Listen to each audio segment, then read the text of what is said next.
Hello Miners fans, Charlie Fellows, Dylan Simmons coming to you one last time from Coral Seymour Memorial Ballpark here in Kenai, Alaska.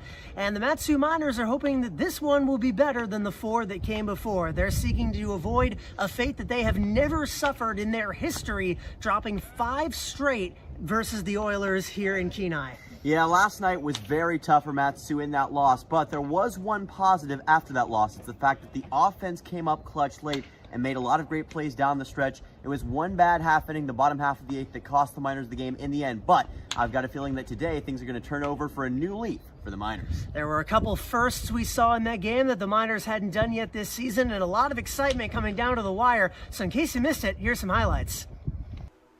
Hello and welcome back inside Coral Seymour Memorial Ballpark in Kenai, Alaska, where the Matsu Miners have lost 3 in a row, looking to avoid what would be a playoff sweep were this in the postseason, and finally get back in the win column for the first time in almost a week with Dylan Simmons. I'm Charlie Fellows. Man, with 17 at-bats on the season heading into this, and this is going to be another shot right into the same spot. Coming around is Wilson, and he is going to score for the Oilers as they strike first. It's going to be a 2-out single for Max Rothwar. Bisaccia, a high fly ball to right center field. This one is going to get down. A run's going to score for Matsu, and we are tied here in Kenai on an RBI single by a pinch hitter, Nick Bisaccia. This is a high fly ball deep to left field. This one is going to set down for a base hit in the corner. Coming around for the Oilers is going to be Cole Dawson. He is going to score. It's a stand-up RBI double for Brock Worthgen, and the Peninsula Oilers have retaken the lead. Center field and been caught in an infield fly. That's hit well, deep out to left field, going back, and over the fence, that's a home run! Dom Patrizzi starts off the 8th inning by tying this game once again. It's the first Matsu Miners home run of the season, and it's only fitting that it comes from the RBI king in the Alaska Baseball League. 2-2 here in Kenai. Another bunt, lays it down.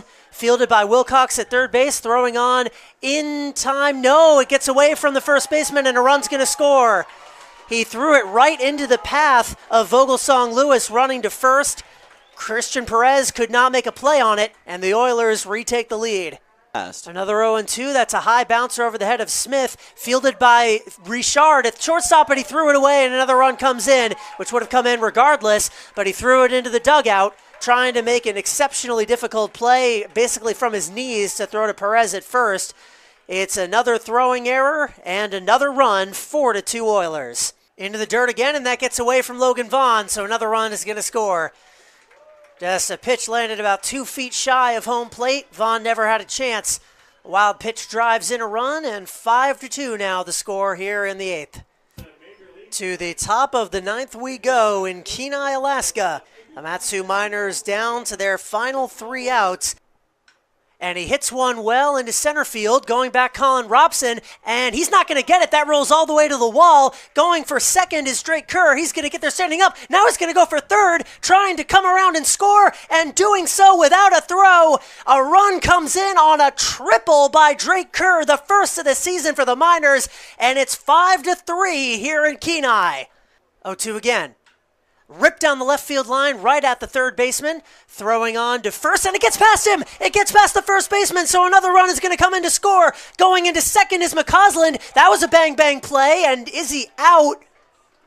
No, it looks like he got in. The throw beat him, but he slid in under the glove of the second baseman, Cole Dawson, and the Miners have got it to 1.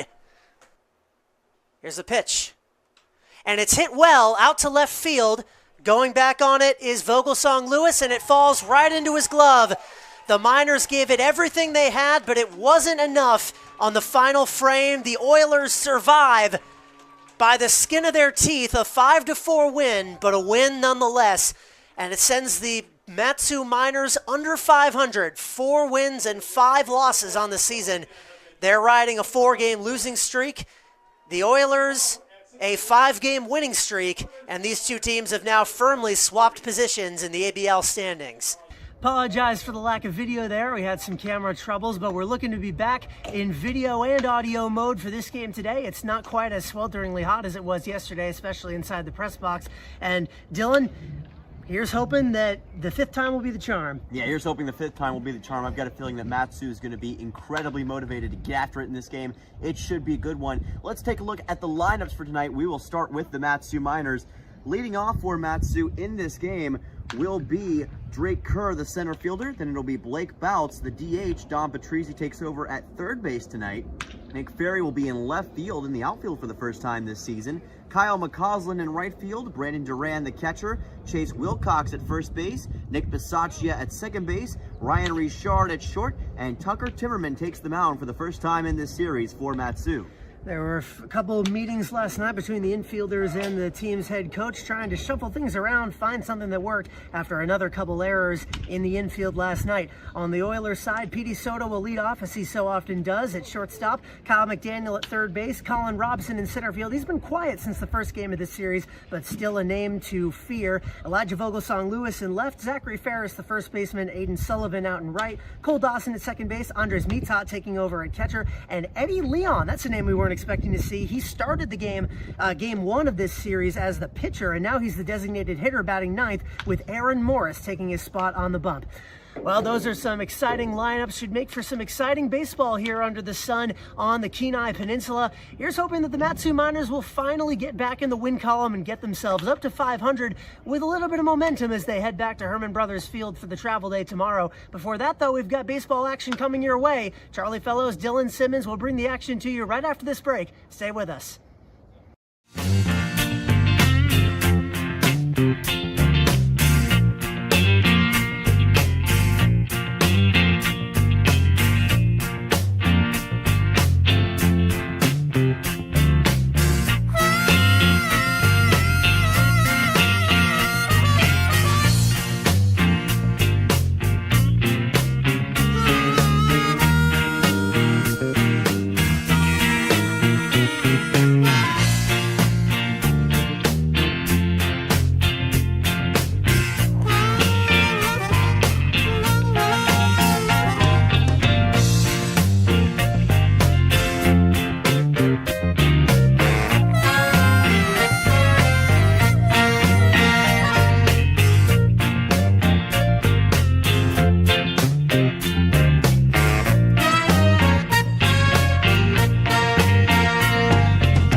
It's the last stand of the Matsu Miners tonight at Coral Seymour Memorial Ballpark as they look to avoid the 5-game sweep versus the Peninsula Oilers.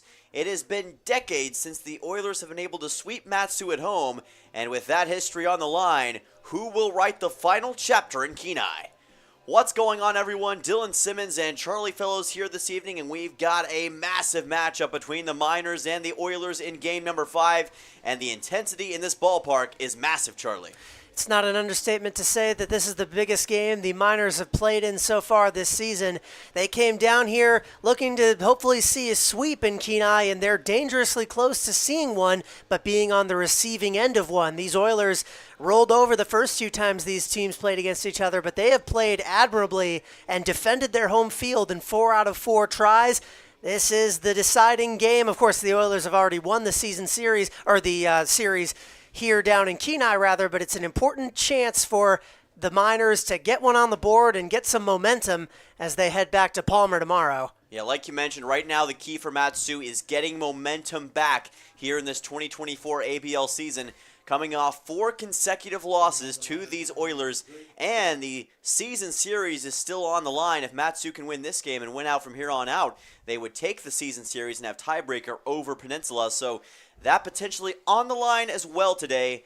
Aaron Morris on the bump for the Oilers, and you may know his brother. He's in the major leagues now, Drew Thorpe, who had his first career major win today, scoreless 6 innings for the Chicago White Sox over the Detroit Tigers, and now his brother, Aaron Morris, taking the mound against the Miners. We're underway in Game 5. This pitch inside for ball 1.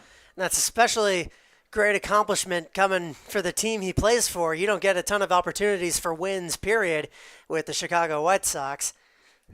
Yeah, the White Sox have not exactly been grade A competition this year, as that'll be ball number 2. So glad to see him succeeding on that team.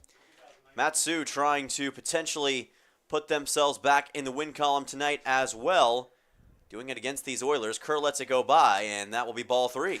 Drake Kerr this season came in batting .313, 10 for 32 overall, 7 runs batted in, which is second on the team. The new leadoff man replacing Dom Patrizzi. 3-0 count, and that's going to be a hit-by pitch. Got him in the left side of the body, so a walk-off hit-by pitch for Drake Kerr sends him on to first base, and Matsu has one aboard here in the top of the first.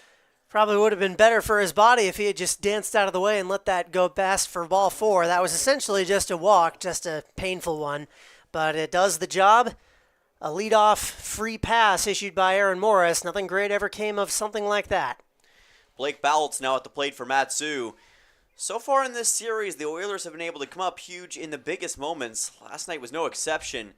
A 3-run bottom of the 8th, propelling them to a 3-run lead that the Miners were just unable to overcome in the top of the 9th, despite that epic rally and an RBI triple from Drake Kerr, who now finds himself at first base. Matsu also had their first home run of the season last night, courtesy of Dom Patrizzi. Pitch on the way from Morris, and that is outside for ball 1 on Bouts. So we like to call it Dom Bomb. Shout out Steve Hecker for that one. The Dom Bomb for Matsu. And Steve Hecker making that great name, and I think that's one that's going to stick around here in the Valley. As there's going to be a throw to second. Here comes Kerr, and he did not get there in time. Petey Soto coming over, caught stealing for Drake Kerr, and 1 out here in the top of the first. That was a great throw by Andres Matat. The throw was a little behind the bag, but Petey Soto covering second base made a great tag, and another base running blunder. Drake Kerr is cut down. Yeah, great throw by Andres Matat that time. Bunch shown for a moment, and there's a strike on Blake Bouts, and that will bring the count to 2-1. Blake, one of the newest additions to this roster, hitting .154 with a pair of runs batted in already this season, just 13 at-bats. He joined the team for the first time on this road trip, met everybody the morning the Miners all drove down. He and Hayden Hattenbach out of the Southern California schools where they have trimesters. We're a little late getting here, but he's wasted no time making his presence felt. And that is in there for strike 2, just barely in the zone on Bouts, and the count's going to run full at 3-2. Bouts with 13 at-bats on the season and a .154 average. .267 is his current on-base percentage. He has 2 RBIs, which he got both in one game. There's also the third start he's made. Lets this go by, and that's going to be ball number 4. So the second base runner for Matsu here in this inning, it's Blake Bouts forcing a walk. That really should have been the second straight walk issued by Aaron Morris if ball 4 of the first at-bat had not hit Drake Kerr. As I was about to say, though, Blake Bouts has started 3 games for the Miners, and he's been at different positions every single time. He was the catcher. Last night he was in left field, and today he's the designated hitter. Just a malleable utility man, just the kind of guy the Miners need with as many defensive issues as they've had. Yeah, he's like clay. You can mold him into any spot that you want him to be in, as that's going to be a strike on a man who's also in a bit of a new spot tonight. Dom Patrizzi playing third base for Matsu instead of his usual second base or shortstop. Count's going to go to 0-1. Well, with the pop he showed last night, I can't say I blame head coach Tyler Brunn for switching it up. Count's going to go to 1-1 here. Patrizi's also been a DH on occasion for Matsu this season, but still remains one of the top offensive threats for the Miners. In 35 at-bats, he has 8 hits and leads the ABL in RBIs with 10 total on the season, a .229 average. He's playing third base tonight as well. It's a new position for him. This pitch is inside for ball number 2. He has had some issues at shortstop and second base. He had another costly error last night in that nail-biter 5-4 win, so Coach LeBron just experimenting with places he can put him because the Miners need his bat, as we saw last night. Patrizi facing a 2-1. This is a chopper left side fouled. Goes right towards the Miners dugout. Count goes to 2-2. There's a great resolve on this Miners team heading into this game. They do not want to lose this game in any fashion. They want to win this at all cost. And right now, Peninsula trying to stand in their way of doing that, but we heard a lot of the talk before the game from this team, and they are incredibly ready to try to take down the Oilers here. 2-2 count. This ball popped up and fouled. Up and over the netting it goes. Count's going to stay at 2-2 for the third baseman. Patrizi out of Lehigh, batting .229 this season, .357 on-base percentage. As he said, leads the ABL with 10 runs batted in. Has also drawn 7 walks, so excellent at getting on base, no matter how. That also leads the team for Matsu. A big 2-2. Patrizi, a high fly ball to left field. Camping under it is Vogelsong Lewis, and he makes an easy catch for out, for out 2. Nothing much to report there. That's pretty similar to the hit that Brandon Durand, or rather the ball that Brandon Durand hit at the end of yesterday's game that fell just harmlessly into the left fielder's glove. Yeah, about as innocent of a fly ball as you're going to see. So Patrizi flies out to left. That'll send on the left fielder for Matsu, Nick Ferry, a guy who's in another different position tonight. Usually plays in the infield for the Miners. Yeah, speaking of people being out of position, much wackier than Patrizi getting kicked over to third is Nick Ferry, who's the everyday first baseman for Matsu, and a very good one at that. He's been one of the defensive standouts of this Matsu Miners team. Just some shuffling going on defensively, and he gets put out in left field. I'm interested to see how he does. This is going to be popped up and fouled. Yeah, it's been like stuff out of Dexter's laboratory in this series for Matsu. They're just switching players around in different positions, trying to see what's going to work out. And at this early point in the season, you can afford to do that when there's still a lot of games left to be played. Matsu still trying to figure out the best combination of players and see who works best where. Let's hope they don't have to go back to the lab again after this game, because they're running out of changes to make. 1-1 count. They're hoping that maybe this one will be the one that brings the best results. Ferry lets it go by, and that's ball 2, a little bit outside. It's been a small strike zone all series long, to the chagrin of many on both sides. But if you're going to have a controversial strike zone, the least you can do is make it even for both sides, and the umpires have done that. It has been consistent, and that's going to be fouled off by Ferry. Just caught a piece of it. Count will even at 2 balls and 2 strikes for the man out of Seton Hall. He and Nick Bisaccia, the 2 Seton Hall Pirates on this Miners roster. Both of them having very solid impacts for the Miners, both offensively and defensively. They've been 2 of the better defenders on this team, absolutely, with Bisaccia at second today, which is his normal spot. This ball is also going to be fouled off by Nick Ferry, doing a good job of keeping this at-bat alive. Aaron Morris on the mound for the Oilers tonight, like we were discussing. He has 1 appearance so far on the year, 3 innings pitched, but it wasn't exactly an ideal inning. Gave up 4 earned runs and 4 runs total, along with 2 hits. Facing a 2-2 count here. This ball is also going to be fouled by Ferry. And again, he's just patiently keeping this at-bat alive and showing great discipline. If I recall, I think he was on mop-up duty out of the bullpen for one of those blowout wins Matsu had early on in the year, because we definitely have seen him. That we have. I believe it was back in the Thursday matchup, the Matsu 10-1 victory back at Herman Brothers Field. And a swing and a miss by Ferry. Another scoreless inning defensively for the Peninsula Oilers. We've seen a lot of those in this series. It's been their calling card. So Matsu comes up empty, and the Oilers will look to take the lead in the bottom half of the first. You're watching Matsu Miners Baseball on YouTube.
Kenai, Alaska. Dylan Simmons and Charlie Fellows on the call with you this evening. It's the Miners and the Oilers in game number 5. You're watching the Matsu Miners YouTube channel. So far in this game, it's been 0-0 between the Miners and the Oilers. Matsu coming up empty in the top half of the first inning despite having 2 runners on base. The Oilers trying to respond and get on the scoreboard first. They'll have to face off against Tucker Timmerman on the mound for the Miners. This is his first start of the year. He's had 2 appearances out of the pen. Each went 1 inning. He has allowed a pair of hits and no runs on 3 strikeouts. So one of the most effective relievers for this squad now starting, and head coach Tyler Braun hopes he'll go deep. Originally out of Beatrice, Nebraska, a 6'3" freshman right-hander. Freshman year with the Cornhuskers, he had 16 2/3 innings pitched, which is not nothing, especially for an underclassman. Had an ERA of 8.1, 18 strikeouts and 14 walks in those 16 2/3 innings out of the pen. A season-high 2.2 innings pitched against Creighton and struck out 4 South Alabama Jaguars. He and Ryan Harahill were sensational in the MLB showcase against these Oilers back on the last Sunday matchup between these two. That coming in Mulcahy Stadium in an exhibition game. Pitch on the way here from Timmerman, and it cannot find the zone, a little bit outside for ball 1. Petey Soto, the leadoff man, batting .238 on the year.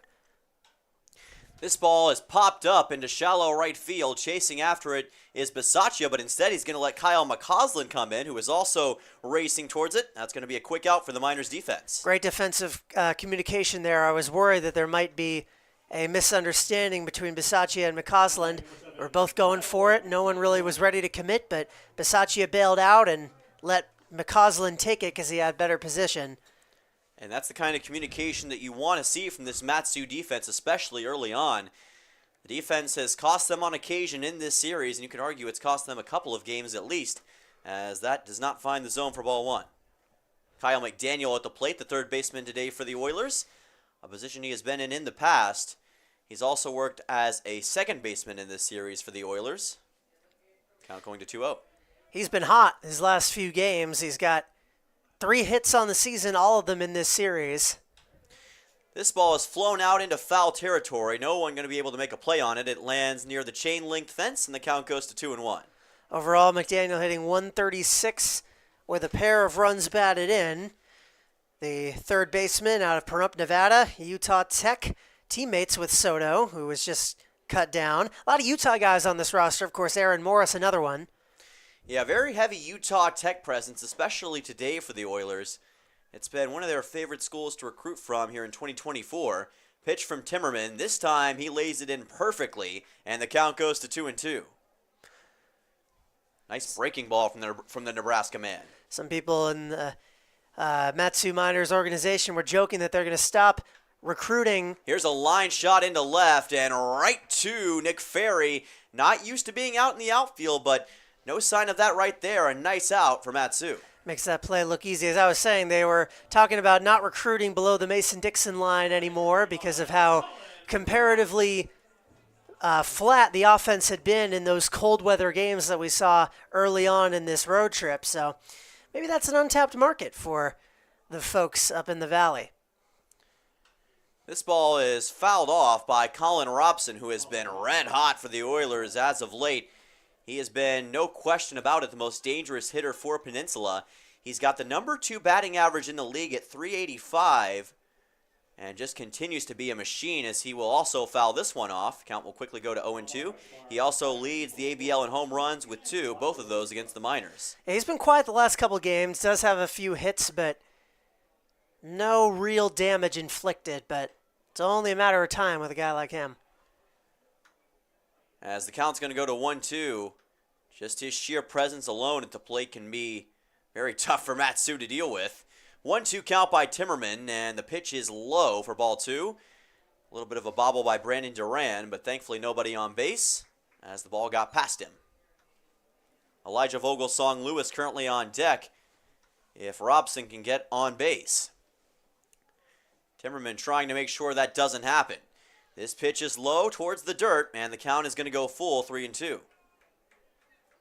Robson once again playing center field today for the Oilers. He's been a very good outfielder in this series as well. A big payoff pitch early. Timmerman fires it in, and it's low for ball number 4. And on the way to first easily will be Colin Robson. So both starters with a walk in their opening inning, just trying to get their command about them. Timmerman looked good and has looked good so far early, inducing some weak contact. And Elijah Vogelsong-Lewis is the guy you want to face when you're in a jam. No disrespect to him, of course, but he has been quite cold these last few games. Did have a hit last night, which snapped, I believe, an 0 for 10, dating back to the start of this series. So better things might be ahead for the Marshall product. Yeah, he has been a little quieter as of late, but he does have 2 doubles on the season for the Oilers, which is more than anybody else on the team. So he's known for his big hit ability as the count goes to 0-1 on that foul ball.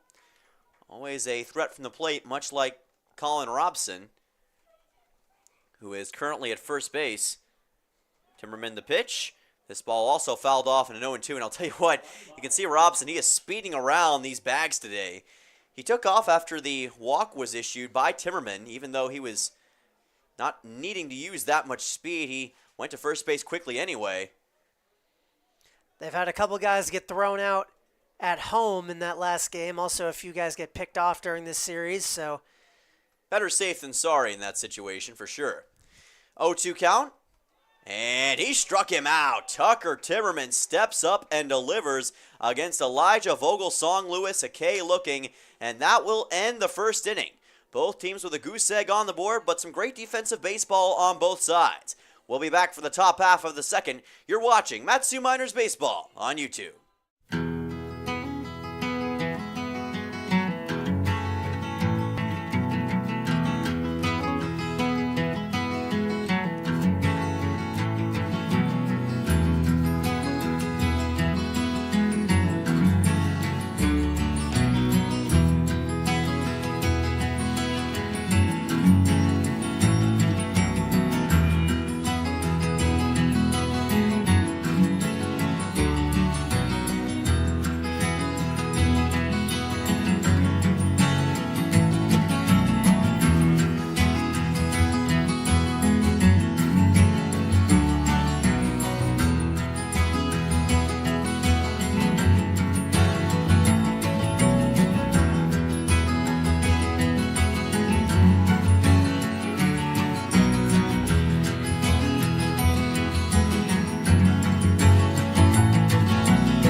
Welcome back to Coral Seymour Memorial Ballpark. Dylan Simmons and Charlie Fellows on the call with you this evening, and Kyle McCausland at the plate for the Matsu Miners. Currently it is a 0-0 game between the Miners and the Oilers. Game number 5, the final game of this series. Aaron Morris on the mound. Count goes to 1-0. So far so good for the Oilers defensively, which they'll need to be against this Miners offense, which was looking mighty impressive at the end of last night. Kyle McCausland was involved in the finish of last night's game. He came in as a pinch hitter in the 7th inning and flied out, but in the 9th, he hit a ground ball that should have been out number 3 of that inning, but it was mishandled by Ty Thomas, the first baseman. McCausland was able to get second base out of that as well, so he was in scoring position when that inning unfortunately came to a close. Kyle McCausland, the Middlebury, Vermont legend, facing a 2-1 count right here. Lets this one go inside for ball 3. We've talked about it before, but he has set program records over at Middlebury. Single season program record for hits, RBIs, and a single game record for hits as well. Count going to 3-1 here. Here's the pitch by Morris, and that's inside, ball 4. So already 2 walks issued by Aaron Morris early on in this game. 1 to Blake Baltz and now 1 to Kyle McCausland. And you add in that hit by pitch, now 3 base runners for Matsu. And still no hits. Just to answer your question in the chat, Chuck, to straightaway center field, it is 387 feet. There are no distance markers to the corners, but it's a little bit closer. And Dom's home run last night was to straight left, like right next to the foul pole. So we're not sure exactly how far that is, but based on the shape of the ballpark that you can see and knowing how far straightaway center is, you can Figure the fences are definitely closer than they are in most other parks in the ABL. That increases home run potential, and we have seen 2 of those in this series, one by Colin Robson and one by Dom Patrizzi last night. As the count is 0-1 on Brandon Duran, they tried to pick off McCausland at first base. Chase Wilcox on deck for Matsu, playing first base today. Duran is the backstop. The 0-1. Duran lets it go inside, and that was almost hit by pitch number 2. Count's going to go to 1-1. Morris is struggling here. This is where the Miners have gotten into trouble before. They get multiple base runners, but they just can't capitalize. You've got this guy potentially on the ropes if he walks you or hits you again. This is a line shot into left field. No disappointment this time. Brandon Duran with the first single of the game for Matsu, and now 2 runners on base for the Miners. It's definitely a solid sign, but don't say no disappointment yet. This is kind of exactly what I was talking about. 2 on, none out. This is a prime opportunity to score. The Miners of a few days ago had some trouble with that, but we saw last night some signs of life. So Chase Wilcox, it is up to you to deliver. Chase Wilcox with an opportunity to send Kyle McCausland home. Brandon Duran definitely avoided the disappointment, and now Chase Wilcox is going to try to create a run here as there's a throwback to second. Not in time by Matat as he tried to fling it over to Petey Soto to take care of McCausland. Unable to. McCausland and Soto were both way too far off their base. Unfortunately, that benefits McCausland more, unfortunately for the Oilers. Soto had to scamper back to cover it, and by the time he got back there was no play. Count is 1-0 here to Wilcox, the Central Missouri man. Pitch on the way. He shows bunt, lays it down, but cannot get it into fair territory. The count's going to be 1-1. Wilcox, the first baseman, because Christian Perez is off today. He's had a cool stretch. Perhaps the coaching staff decided that that was what he needed. And Wilcox had a 2-game stretch where he was on absolute fire for Matsu. Had 6 RBIs in just 2 games. Here's another bunt by Wilcox. This time lays it down nicely. Throw to first will be off the bag, but in time, in time to Zachary Ferris. There was a bit of a delay that time. Wilcox able to advance, though, Brandon Durand and Kyle McCausland to second and third, respectively. That was a great play by Zach Ferris at first base. The throw was high. He had to jump up to catch it, and he had the presence of mind when he landed and realized he wasn't on the bag. He stuck his foot out for just a split second to tag it as his momentum was carrying him the other way. Got the out, but unfortunately now a sticky situation for Aaron Morris and the Oilers, second and third, 1 out. Nick Bisaccia at the plate. He's going to pop this one up fouled as Matat tried to take a look at it, but there was no way he was going to be able to chase that one down. Unless this was banana ball, you're not going to get an out on that one. Barring any ridiculous double plays, Bisaccia and Richard are due up, and they're both very dangerous hitters that Coach LeBrun loves to keep down at the bottom of the order just for situations like this. That they are. Nick Bisaccia has been cruising as of late. Lets this one go by, and that was a good choice. The count evens at 1-1. Bisaccia playing second base today for Matsu. Bisaccia on the year, .316, leads the Miners in batting average by a hair over Richard. So numbers 1 and 2 in that particular department due up. Bisaccia with a ground ball right to the third baseman. McDaniel throws it over. A run's going to score for the Miners. And Matsu is on the board. Bisaccia out at first, but that is going to be an RBI as it is Kyle McCausland coming home and Matsu strikes first. That was another amazing defensive play for the Oilers. I just want to shout out Kyle McDaniel, the third baseman, made a diving stop. If that had gone off his glove and rolled just to a stop on the infield, then multiple runs might have come in to score. He not only got it in his glove, but had the ability to throw basically from his belly onto first in time to get the out, but the damage is done. Durant stayed put at second, but the run comes in, and for the first time all series, the Miners have the lead.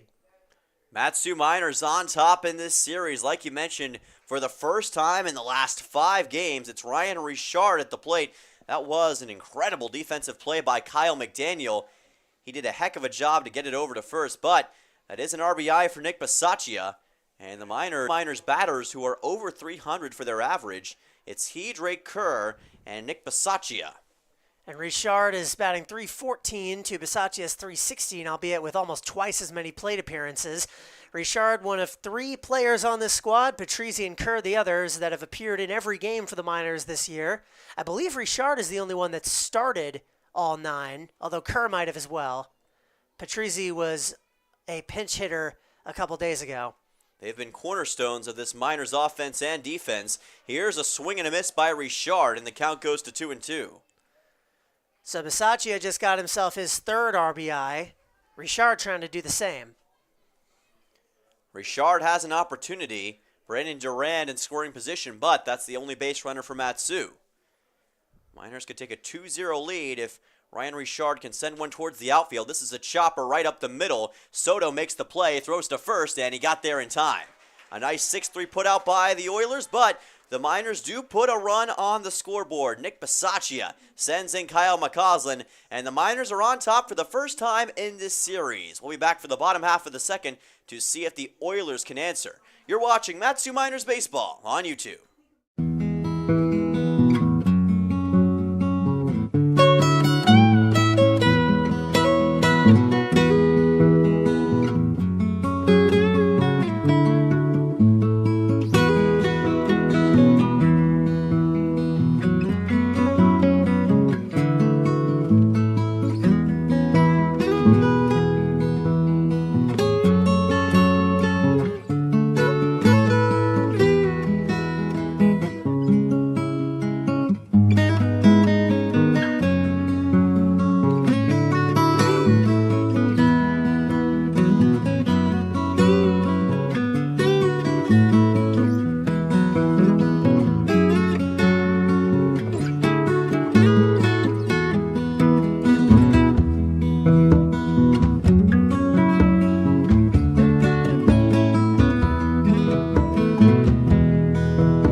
Welcome back to Kenai, Alaska. Dylan Simmons and Charlie Fellows on the call. And we've got a good one early between the Miners and the Oilers.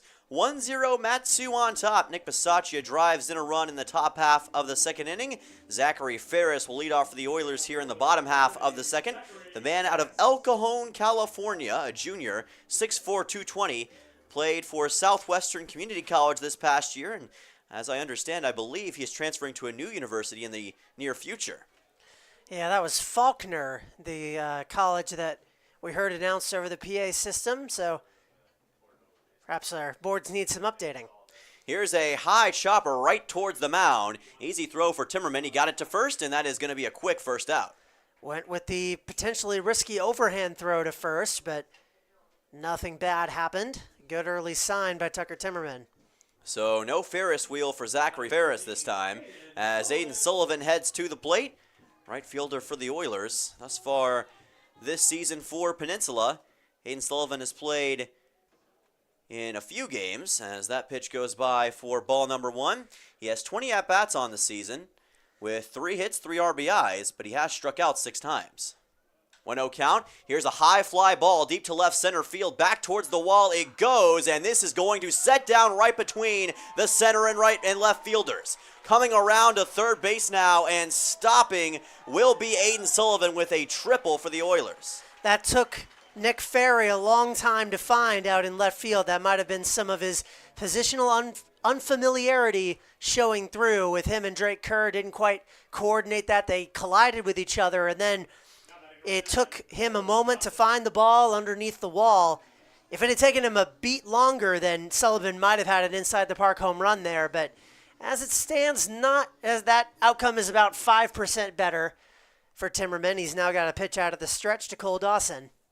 Yeah, it's Cole Dawson at the plate after that triple by Sullivan. Here is a chopper right to short. They're going to throw to or first base rather and get the out, but a run's going to score for the Oilers.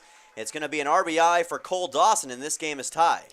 Richard made the split decision to prioritize the out and give the Oilers the role of just giving, not even trying to get the out at home, but Here's a bunt that is going to be just fouled by Andres Matat along the third base line, picked up by Dom Patrizzi. And yeah, like you mentioned, instead of going for home plate, Richard decided to make the easy play to first to get the out. That is out number 2 in this frame, so it's kind of a risk versus reward situation, but in the process, you allow the game to be tied. Andres Matat at the plate, trying to potentially, if things go out a certain way, give the Oilers the lead, or at least get them in position to get to that point as he watches that go by for a strike. Count goes to 0-1. Matat, part of the catcher tandem that the Oilers have, him and Brock Worthgen. He fouls this one off right behind the catcher Brandon Durand, and that's going to bring it to a quick 0-2. Both of them have struggled to hit throughout this series. Matat a bit more so. And Matat is on the verge of getting struck out right here. Timmerman delivers, and he does strike him out. Strikeout swinging for Tucker Timmerman. So for the second straight inning, Tucker Timmerman ends the frame with a strikeout, but the Oilers do put a run on the board. The highlight, Aiden Sullivan with a triple into left center field. 1-1 game. We'll be back for the top half of the third. You're watching Matsu Miners Baseball on YouTube.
Welcome back to Kenai, Alaska. Dylan Simmons and Charlie Fellows on the call. It is a 1-1 ball game between the Miners and the Oilers as we're in the top half of the third inning. Both teams putting a run on the scoreboard in the second, and we're back to the top of the order for Matsu. Drake Kerr will lead off, followed by Blake Boutz and Dom Patrizzi. 1-2-3 for the team from the Valley. Drake Kerr was hit by a pitch in his first at-bat, although that probably should have been a walk. As he lets this one go by for a strike, he's kind of disagreeing with the home plate umpire on that call. Looked at him for just a second. Unsure of why that was the call. Count is 0-1 here for the center fielder. This time it's inside, and the count evens at 1-1. I gotta tell you, that pitch looked exactly the same as the first one. Looked very similar. Almost a carbon. The zone has changed a little bit. Third, throw by McDaniel to first, and he's got a 5-3 putout, one away. You see the speed from Kerr trying to leg out a play like that. He made that way closer than it had any right to be, but not close enough. Kerr certainly has some of the biggest speed on this Matsu Miners team, as Blake Boutz will come on for the Miners. He forced a walk in his first at-bat. Aaron Morris has issued 2 of those in this game. One of those eventually led to Kyle McCausland scoring as he was walked in his first plate appearance and then driven in by Brandon Durand Chase Wilcox later on. Boutz with a check swing and a strike. Count goes to 0-1.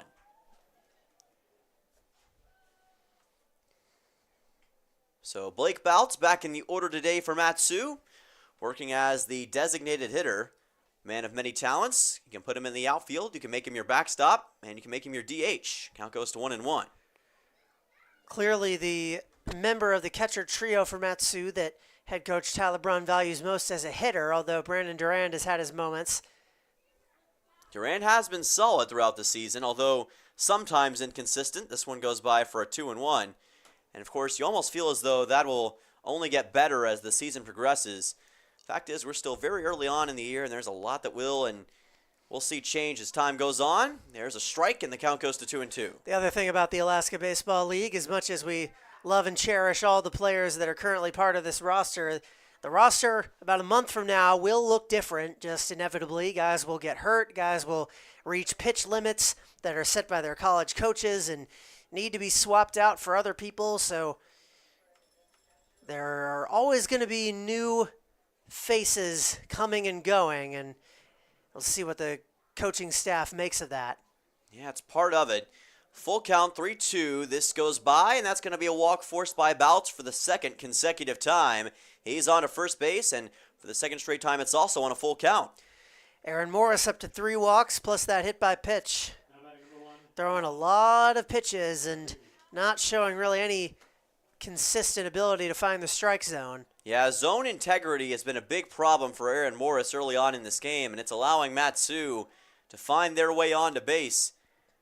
Not quite showing that any Oakley accuracy right now, as that is a off-speed pitch, but in there for a strike. Count goes to 0-1.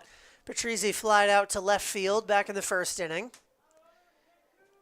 Patrizzi, of course, coming off that home run yesterday, and he has shown great ability when it comes to deep shots throughout this series. That's inside again and not in the zone. Too far inside. Count goes to 1-1. Patrizzi, of course, getting better and better offensively, as we'll see a quick meeting on the mound. Our first mound conference of the day will go to the Peninsula Oilers, and we'll see what the decision will be here. It's funny, I remember about a week ago we were talking in this booth, or not this very booth, the booth at Herman Brothers Field in Palmer, talking about who would have the first home run for the Matsu Miners, and a few names were thrown around. I think Brandon Durand was on that list. Christian Perez was on that list. You know, the typical power hitters. I don't think either of us said Don Patrizzi. No, I don't remember Don Patrizzi's name being brought up, but it's one that, in a way, we should have seen coming. He's been so good at delivering big flyouts throughout the year, and he's gotten close time and time again. So yeah, that wasn't for lack of respect, of course. Absolutely. He's more of a hitter for average. He gets singles, he gets walks, he gets on base. That's why he was the leadoff man for so long. And he didn't have a single home run for Lehigh this past year, although obviously in limited play. That's still something to bring up and makes his home run here all the sweeter for Matsu and for himself, I'm sure. 1-1 count here for the third baseman. No runners on base for Matsu, or check it, Blake Bouts at first base for Matsu. Morris trying to make sure Bouts gets no further. Low pitch, and that's going to be a 2-1 count. Miners having great plate discipline here. Just one strikeout. Now is Ferry back in the first. He's due up after Patrizzi. And I've drawn 3 walks.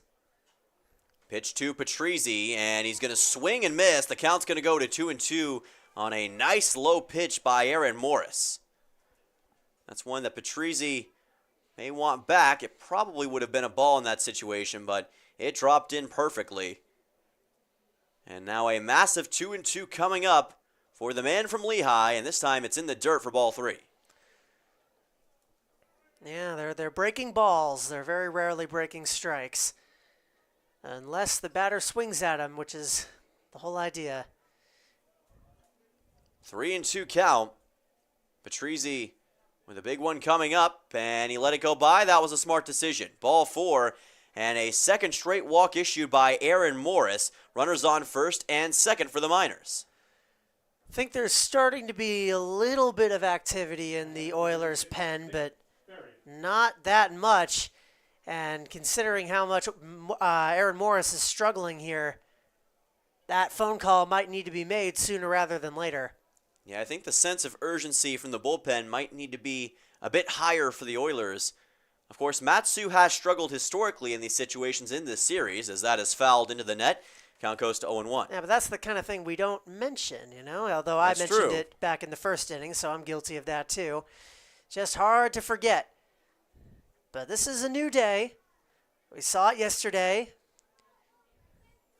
I believe in them. As you should, and this Matsu Miners team is instilling a lot of belief early on with the way that they've been playing. This pitch goes outside for ball number 2. A solid enough offense in the early going. Brandon Durand with a single and Nick Bisaccia already with an RBI. So Nick Ferry at the plate trying to send in Blake Bouts, and he lets it go by. That will be ball number 2, and the count goes to 2-1. He's leaving a lot of these pitches high. He's a ground ball pitcher. He showed that in the second inning after he allowed Brandon Durand to reach second base rather. In the inning where Kyle McCausland came around to score, he proceeded to allow 3 straight ground outs. One of those was an RBI ground out, but still, that's what he's aiming for. But unfortunately, in order to coax ground balls, you have to avoid the center of that strike zone. And with the zone as small as the zones have been this week, that can come back to bite you. This ball fouled off, and the count runs full at 3-2.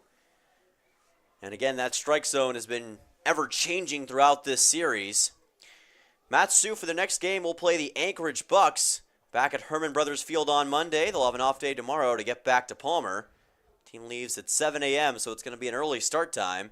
Full count. This ball also fouled off the netting, and the count will stay full at 3-2. Ferry wanting to avoid striking out for the second time in this game. Would not be out number 3, but still a backbreaker.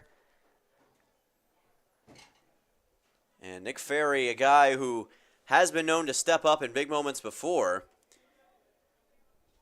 174 average on the season, but a 387 on base percentage. Trying to force a big play here, and he does force a walk. Ball number 4, a third straight walk issued by Aaron Morris, and Matsu has the bases juiced. And now there is officially activity. That started at some point during this last at bat. There is activity in Oilers' pen. I can't quite make out who it is. Actually, I can. That is going to be number 4, Cameron Tepper, who started, I believe, would that have been game 2? Between these two games? I believe it was game 2, as this ball is popped up and fouled by Kyle McCausland, who has also forced a walk in this game so far. Aaron Morris with 5 total walks issued against this Matsu lineup, including 3 in a row. Kyle McCausland forced one back in the second inning. If he did that again, it would be the classic run, lack of batted in. High fly ball to left center field, back towards that wall it goes, and this ball is going to land at the base of the wall. One run's going to score easily. Here comes the second, and stopping at third for Matsu will be Nick Ferry. It is a 2-run double for Kyle McCausland. We're back, Dylan. We're finally back. Those were exactly the kind of hits that we were seeing time and time again during that first week of the season. They would get a pitcher on the ropes, and then someone would come through with a big knock, a big extra base hit. It hadn't happened all weekend long, but finally Kyle McCausland ends the drought. A 2-run double to surge the Miners in front. Man, it feels good. The floodgates have opened here on the Peninsula for the Matsu offense, and it is a 3-1 game. Miners on top. Here's a ground ball by Brandon Durand. Throw to the hot corner is in time for out number 2, and there's a double play on the Miners that will bring this inning to a close. As the Miners will, check it. That's just 1 out. My apologies. So run's going to score for Matsu in that situation. There was a lot of chaos going on as Durand was quick to the plate. Miners on top 4-1 now. Yeah, just a fielder's choice. Another split decision by the infielder. That was on the ground. I thought that it was it looked like they were walking off the field for a second, so I understand your confusion. I don't even know if even they knew how many outs there were in the inning, but that was only out number 2. So a fielder's choice gets Brandon Durand to first, and more importantly, Kyle McCausland home. So Matsu now with a 4-1 lead as that pitch goes outside for ball number 1. And Aaron Morris, the wheels. And it was a strange-looking play. That's why it was so off-putting at first. Wilcox lets this go by. Trying to get our bearings back about us after that big double, and all of a sudden it was back to playing. No time to waste. Wilcox, the first of those 3 straight ground outs back in the second inning. They were the last outs that Aaron Morris got. 3-1 count and a swing and a miss by Wilcox.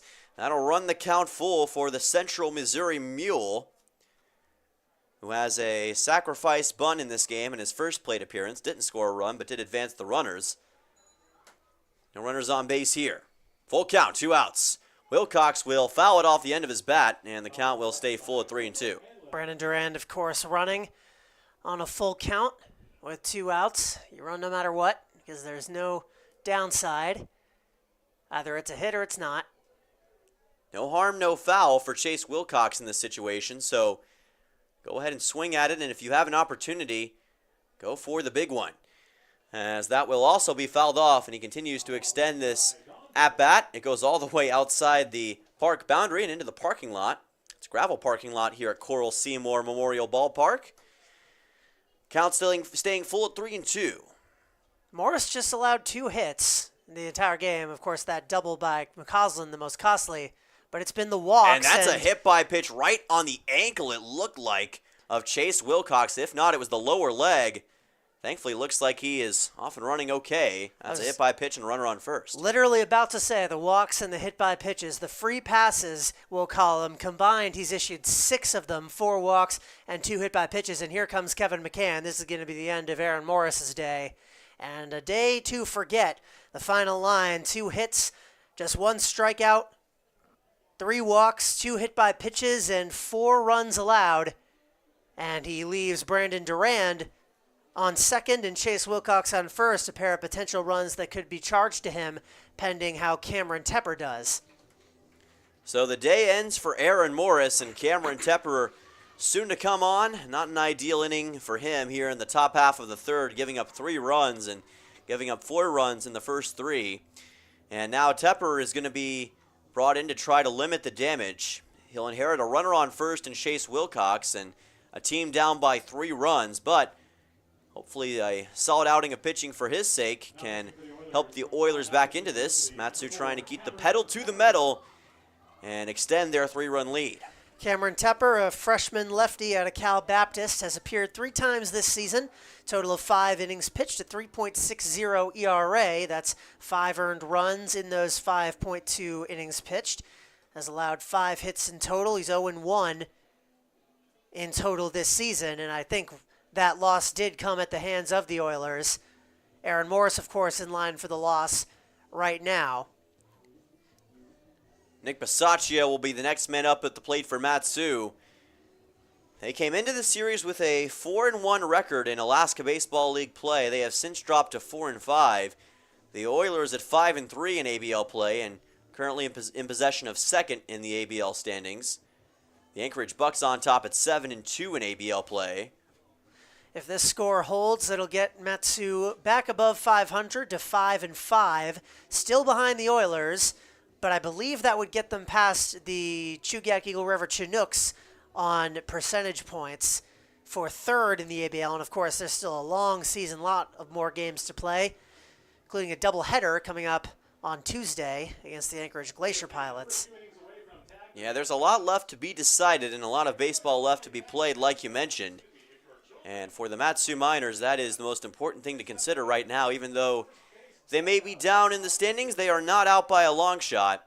And the Miners can use that to their advantage in this case.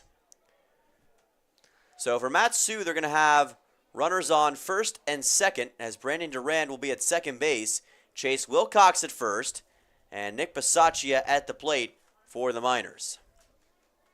Bisaccia grounded out to third on an excellent play by Kyle McDaniel, but he did have an RBI, driving home Kyle McCausland, who has now scored twice in this game. That was the first run of the game scored by Matsu and gave them the early advantage, and now they're up big, 3 runs on the Oilers here in the top half of the third. Here's a fly ball out towards center field. This one is going to be caught by the second baseman, Cole Dawson, to end the inning. What an incredible extension like Plastic Man. And that'll end the top half of the third, but it was still an exceptional one for the Miners. A 2-run double by Kyle McCausland, and then an RBI scored from Brandon Durand has brought the score to 4-1. We'll be back for the bottom half of the third. You're watching Matsu Miners Baseball on YouTube.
Welcome back to Coral Seymour Memorial Ballpark. Dylan Simmons and Charlie Fellows on the call with you this evening.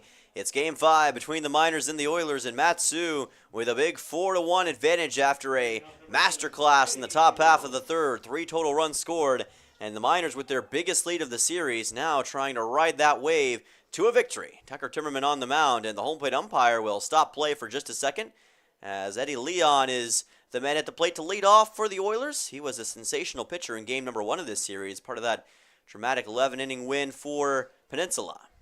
So far as a pitcher this season, he's got 12 innings pitched, has allowed just 1 run for a 0.75 ERA. This is his first at-bat of the season for Peninsula. And he's going to send a grounder right to third base. Throw to first is in time from Dom Patrizzi. So far, so good for the man out of Lehigh. Dom Patrizzi able to deliver a 5-3 putout and 1 away. Excellent play by him in a position he's not super familiar with, but that muscle memory's got to be pretty similar when you're used to playing at short and second. And he makes the throw across the diamond there. Good extension by Wilcox, too. Petey Soto at the plate for the Oilers. Here's a fly ball into right center field. Kerr chasing after it, and he's got it. Nice play by Drake Kerr, showing off the speed and able to get to it in time. And 2 are very quickly away for Matsu. Pretty sure that was 2 pitches. Yeah, back-to-back pitches. One's a ground out to third base, right? Back-to-back pitches. One's a ground out to third, and then a fly out to center. McDaniel's flied out to left today. McDaniel here at the plate for the Oilers. Watches this one go by for ball 1. So there goes that small little streak for Matsu. Oilers have shown some power in this game, but haven't been able to get one to really sit down, as that's going to be low outside of a nice triple by Aiden Sullivan. Count goes to 2-0. Timmerman has walked a man, allowed that 1 hit, the triple, who then came in to score on a sacrifice ground out. This is a fly ball out to center. This one is going to sit down for a base hit. We were just talking about a shot into the gap that the Oilers needed, and there you go. Kyle McDaniel delivers it. A single with 2 outs. McDaniel continues his red-hot hitting. Colin Robson now on for the Oilers, who is absolutely a game wrecker for them, or at least has been in the past. And he's got an opportunity here to bring Peninsula right back into this game if he can deliver one of those signature home run specials. This one is by Robson, and the count's going to go to 1-0. Robson was the recipient of that Timmerman walk back in the first. It's understandable that the Miners pitchers have seen all they need to be afraid of attacking the zone with Robson at the plate. So 1-0 count. Timmerman looking on, and he fires in another breaking ball, and it's high and outside again. Count goes to 2-0 on the center fielder. He hasn't thrown a strike in a while. He has not. He's been fortunate that the defense has been able to take care of most of these situations, but the strike zone has eluded him to some degree. This is a man who was doing well in the showcase when it came to strikeouts. He and Timmerman combined for, I believe, 7 or 8 in that final game against the Oilers back on Sunday at Mulcahy. Count goes to 2-1. So he's trying to recapture that strike zone magic here in this one. Overall in the season, is hitting .385, which is tops in the ABL for a non-member of the Anchorage Bucks. Slugging .654 with 3 runs batted in, and of course those 2 home runs that if you've watched every broadcast of ours, you remember. Colin Robson trying to make it the trifecta right here to bring this to a 1-run game. Lets this go by. That's going to be ball number 3. And you saw Brandon Durant keeping an eye on Kyle McDaniel at first to see if he tried to go to second. He did not, and the count's going to be full. Can't help but wonder if Durant might have cost Timmerman a strikeout right there. That pitch was in the strike zone, but umpire possibly got fooled by Durant taking it and getting up so quickly. 3-2, and that is in the zone for a strikeout. A K looking, delivered to Colin Robson, who is, I believe, starting to go to first base, but not so fast. Tucker Timmerman, for the 3rd consecutive time, delivers an inning-ending strikeout, and the Miners maintain their 4-1 lead. Charlie Fellows will take you through the middle 4. You're watching Matsu Miners Baseball on YouTube.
the fourth inning under the sun in Kenai, Alaska, with the Miners having a lead, something we haven't gotten to say yet during this road trip, but I, for one, am enjoying it. 4-1 the score between the visiting Miners and the home Oilers as we head into the third, and that is going to be just a foul ball into the fourth inning, I should say. That rolled fair down the third base line, but just went foul at the last minute off of the bat of Ryan Richard, who was grounded out to short today.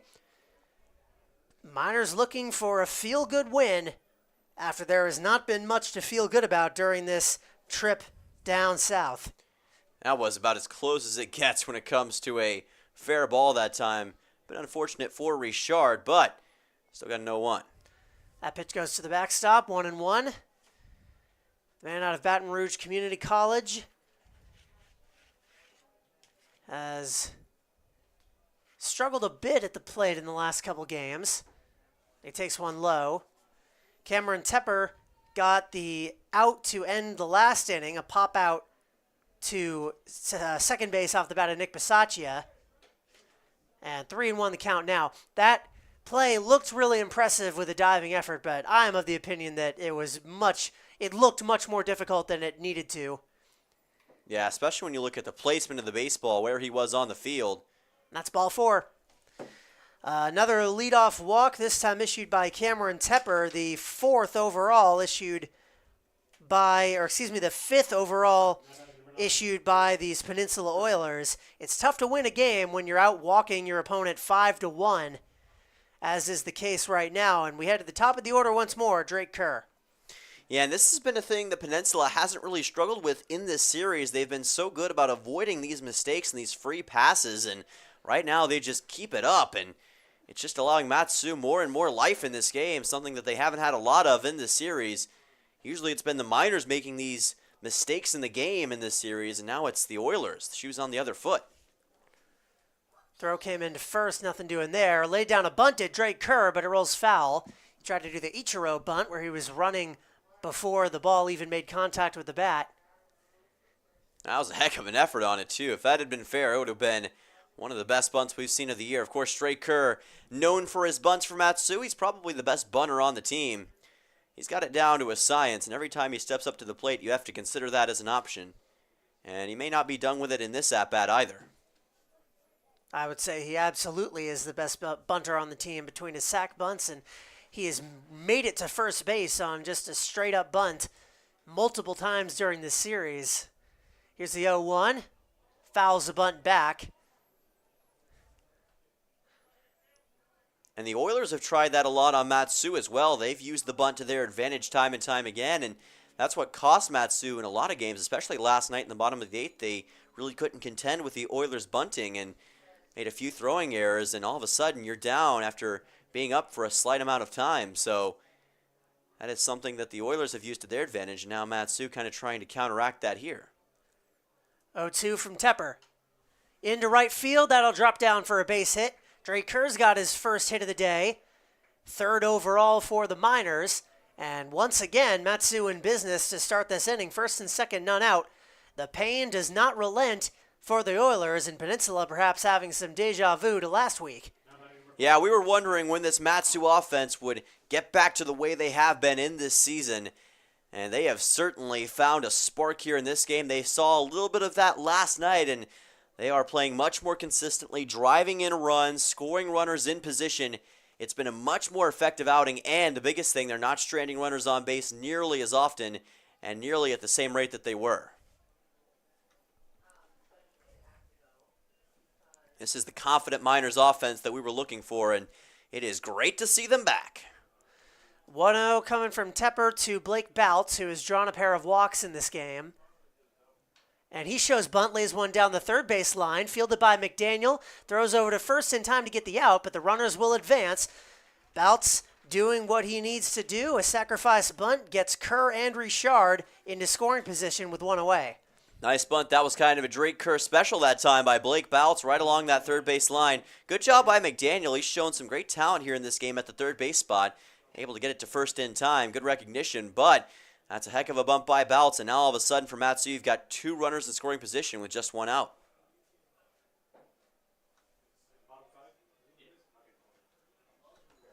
So now this will be Dom Patrizzi, who is walked. Also flied out to left field. He's got 0-1 on him. With one out, you just need a ball to leave the infield and you can score at least one. He's been the best on this team at drawing walks this season, a total of 8 for Matsu, which surpasses anybody else on this roster. Originally, that was a title that Riker Scow held, but in this series, Patrizzi has now surpassed him. Just a couple tough calls here as well. That pitch went right down the middle, but called outside. 1-1 on the Lehigh Mountain Hawk. Here's Tepper. That one called a strike. Yeah, another example of that zone kind of changing up in that spot. Patrizzi, a guy who struck out 4 times this year in 35 at-bats, so he doesn't strike out often, but he has to be aware of the zone right now and the way that we're seeing these pitches be thrown by Tepper. Big 1-2. Opposite field hit foul out of play. Tepper with no action this past season as a junior with the Cal Baptist Lancers. Has aspirations of being a commercial pilot after college, and I'm sure there are some places around here where he could learn a thing or two. Lots of recreational flyers here. That's a cut and a miss for strike 3. Dom Patrizzi goes down. First K for Tepper, and he's got his second out. Now is a strikeout that the Oilers desperately needed as well. This Matsu offense was just marching at their own speed, and all of a sudden you get a strikeout, and quickly we now have 2 outs here in this frame. So we're kind of back in that same situation we've seen throughout this series. Matsu with 2 runners in scoring position. They faltered in this spot in the past, but today they've been ultra consistent in getting runs in. This is going to be a big one for Nick Ferry. Ferry has the only other strikeout issued by the Oilers in this game. He struck out to end the first inning, has also walked. He's cut down on a fielder's choice back an inning ago. And he cuts and misses at the first offering from Tepper, who's starting to settle in. Yeah, it's taken him a second, but he's kind of starting to find that zone, find that comfort level that works best for him, and he's really doing a good job of working in both the fastball and the breaking ball here. 0-1 in the zone. Tepper bringing the velocity now. We don't have a velocity gun up here. There is one being manned directly behind home plate by one of the Miners players, and I'm sure that thing is showing some high readings right now. 0-2. Just got a piece of it. Back into the parking lot off of Ferry's bat. Yeah, I'd say with the way that he's pitching it and slinging this baseball, it's probably in the 90s right now. Putting some extra sauce on these pitches and making life tough for Nick Ferry, and we've already seen Dom Patrizzi. This is going to be a massive 0-2. 0-2. Just misses. Tepper wanted that. He did not get it. 1 ball, 2 strikes on the Seton Hall Pirate. Goodness, that is about as close as they come. Fortunate for Nick Ferry, let it go by, and he was right, but only by inches. And another foul ball. Ferry staying alive. Trying to get the inning to Kyle McCausland, who had that 2-run double back in the third. Yeah, he's been very solid today, already 2 plate appearances, so Ferry obviously understanding that makes this an even more important at-bat. 1-2. Left it low and away. Very, very good at being patient when it comes to his at-bats, not trying to overdo things. Really challenging Tepper, who had 3 appearances before this game and total of 5 innings pitched. Weak grounder, that'll roll foul. He'd been a pretty well-utilized pitcher for the Oilers, a pretty big-time reliever for them, and he's seen Matsu before a couple times in the past, so he's very familiar with this team, and sometimes as you become more familiar with an opponent, you know how to attack them better, and vice versa. This team does walk a lot of men. Coming into this game, Aaron Morris had issued 4. Their squad leader actually has 8, which is Jacob Tabor. Tepper has issued 5, or excuse me, he's issued only 1. Eddie Leon actually has issued 5, which is shocking to me considering how great he was in Game 1. But this is a full count now. Ferry's worked it all the way full, and he grounds one to second base. Dawson will flip on to end the threat. The Miners leave 2 in scoring position, but come up empty Only difference between the last few times they've done that and now, though, is that they have a lead, 4-1 after 3.5. We head to the bottom of the fourth here in Kenai. You're watching Matsu Miners Baseball on YouTube.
Back on the Peninsula for the bottom of the fourth. Matsu 4, Peninsula 1.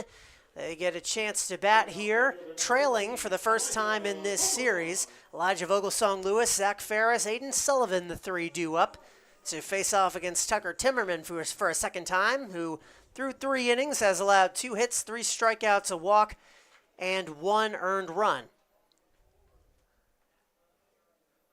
And he fires in a strike to Vogelsong Lewis, who struck out looking to end the first inning. Timmerman already with 3 strikeouts in this game. All 3 of them have come to close out an inning already, so he's been great at closing. Trying to keep that going. Elijah Vogelsong Lewis, the man out of Marshall, he had a .222 average this past year for the Thundering Herd, 29 total ribbies and 52 games played, so he's very experienced as far as the 2024 baseball season is concerned. Had a .449 slugging percentage as well. Timmerman had 3 strikeouts coming into this game. He's doubled that mark already. 3-1 count on Vogelsong Lewis.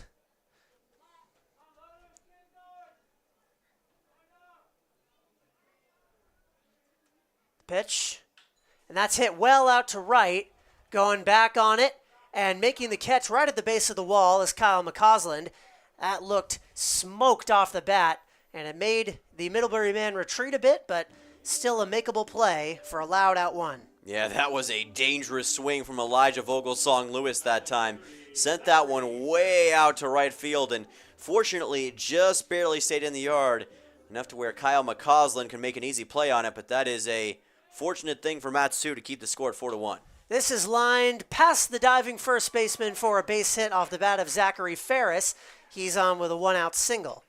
Yeah, all of a sudden, these left-handed batters are really smoking the baseball into right field, and Zachary Ferris with a nice shot right there, right in that 4-3 hole between Bisaccia and Wilcox. Wilcox doing everything he could to get a hand on it, but just not enough time, too much speed, and all of a sudden, the Oilers are in a bit of business. They've now tied Matsu in total hits here in this game. And here is Aiden Sullivan, who has the most prolific hit on either side today, that triple back in the second inning off of Timmerman that he ultimately would come around to score on via Cole Dawson ground out. He represents the only run of the game for the Oilers. He takes a ball. Yeah, good job to let that one go by that time. Guarantee you that he is going to be, very patient with this at-bat, seeing what he can see. 0-1, drop that right in, beautiful curve. And It will be a strike. It was a phenomenal curve by Tucker Timmerman. Can't place them much better than that. He's got a very, very noticeable and very unique curveball. It's one of the best on the team, and he does a great job of kind of fooling hitters with that. It's been a signature pitch for him. And he finds the zone there, too. Low and away, but got that outside corner. Yeah, some of the fans here in Kenai not exactly agreeing with it. It was a bit more to the outside. I think it was right on the edge of that zone. So that's kind of a bang-bang one, but I'm sure Timmerman will take it. And a low take there from Aiden Sullivan will bring the count to 2-2 with Zach Ferris on first, one out in the fourth inning.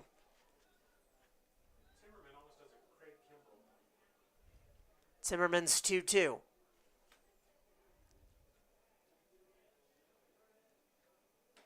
Looping outside and away. Yeah, that's the third straight pitch that's gone to the outside for Tucker Timmerman. Kind of trying to target and paint that outside corner against Sullivan, who he knows is going to be a tough strikeout in this game and a very dangerous hitter as well. So Timmerman taking that into account. Caught and a miss. He got him. Strike three swinging. Sullivan goes down. And a big second out. K number 4 already for Tucker.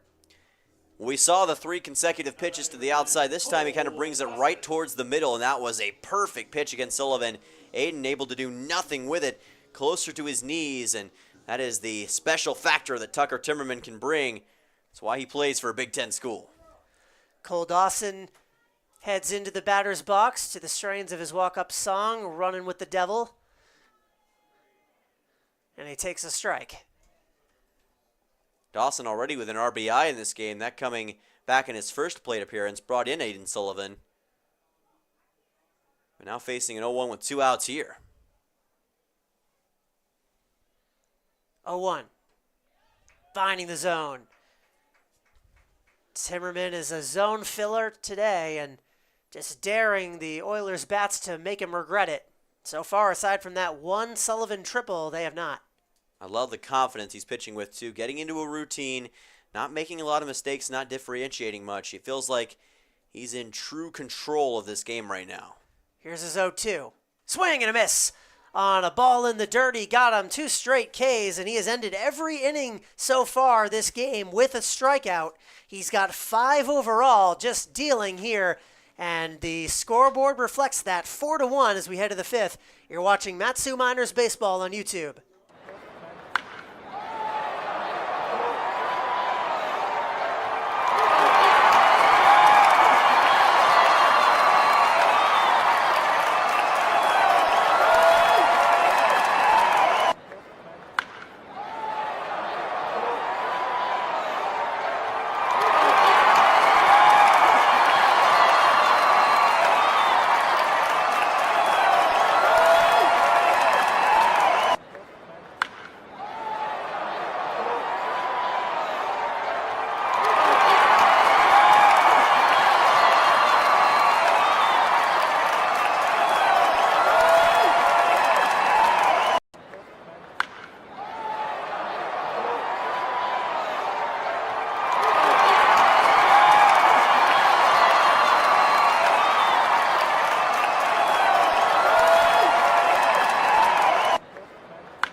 To the 5th inning we go here in Kenai, Alaska. This game is flying by in the early stages, and the Matsu Miners are enjoying every bit.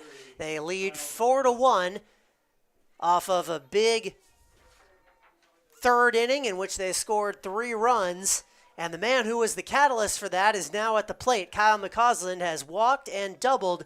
He has scored 2 of the 4 runs and driven in the other 2. And he hits that one well, deep out to left field. Vogelsong Lewis going back, and did he catch it? He did not. He did not. No, that falls out of his glove to the base of the wall, and that'll be another double, a monster game for Kyle McCausland. He was due, and he's in scoring position with none out.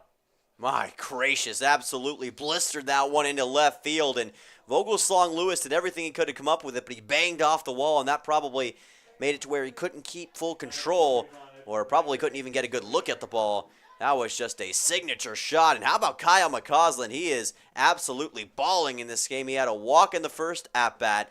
He had an RBI double in his second AB, and now another double here. A leadoff double, the most satisfying kind of two-base hits, showing some of that Middlebury prowess that he was brought to the team and known for. Top of the fifth, 4-1 the score. That was the first hit allowed by Cameron Tepper, and he gets Brandon Durand to swing through his first offering. Durand with another great game. He has singled and reached on a fielder's choice, made it to second both times. This has got to feel good for himself and head coach Ty LeBrun, rewarding his faith in a guy who had struggled for the first part of this series. He has come alive in the last two games. Fouled that one back over the press box, 0-2. And obviously his pedigree at Bryant, a big part of that. He had a great season for them this past year, 251 average and 31 RBIs, 44 total hits. So you knew it was just a matter of time before he started bringing in the runs again. Here's Tepper, and another swing and a miss. So that will be strike three. His second strikeout, one down. Yeah, low strikeout that time. I think that's when Durand was thinking he had an opportunity at, but probably could have let go by, but it definitely fooled him. That one pretty close to the dirt. Sometimes as a hitter, you think you got an opportunity at that angle, but it's almost like an optical illusion. Of course, that's the purpose of it, and it got the job done. Chase Wilcox takes a strike. He has been hit by a pitch and grounded out to first base. Kyle McCausland, as I mentioned before, has scored 2 of the Miners' runs and driven in the other 2. And could keep that trend going by scoring from second here. 1-1 on the Central Missouri man, Wilcox. He suffered a hit by pitch in his last plate appearance against Aaron Morris. Has a sac bunt as well in this game. We know what he's capable of against the Oilers. He's had some sensational games in the past. Don't forget that 5 RBI outing he had in the first game against them. He also had 2 doubles, much like McCausland today. That was the most recent game, the last game they played at Herman Brothers Field. They returned to those friendly confines on Monday. Here's an opposite field shot that'll drop for a base hit. McCausland's rounding third. He's going to try to score. Vogelsong Lewis's throw was offline. Now the catcher has to throw to second, and in safely with a double is Chase Wilcox, legging it out on a bad throw from Vogelsong Lewis, and the Miners up 5-1. There's the signature play we were looking for from Chase Wilcox, and a nice run by Kyle McCausland. That throw from Vogelsong Lewis had a chance if he could have gotten it a little closer to home plate, but he couldn't get it in correctly, and Andres Matat unable to make a play on it. That's a big run for the Miners, and they extend their lead to 5-1. Good awareness by Andres Matat to throw down to second to try and challenge Brandon Durand, but that throw wasn't great either. He was way out of position because Vogelsong Lewis's throw was so far behind the plate. There was a bunt shown by Bisaccia, but he'll think better of it. So 2 doubles in the inning. Wilcox takes McCausland's spot on the base paths. And Bisaccia, who's 0 for 2, looking to join the scoring fun. 2-0. He's also got an RBI in this game, which he got in his first plate appearance. Able to bring in Kyle McCausland. That scored the first run for the Miners way back in the top of the second. 2-0, fouls it into the dirt. These look an awful lot like the Miners we saw in the first couple weeks of the season. Their pitching was solid, if not excellent, but their offense was just unstoppable. No matter how many hits or runs the opposing team had, it was never enough. But runner goes, Wilcox down to third, and Matat won't even try.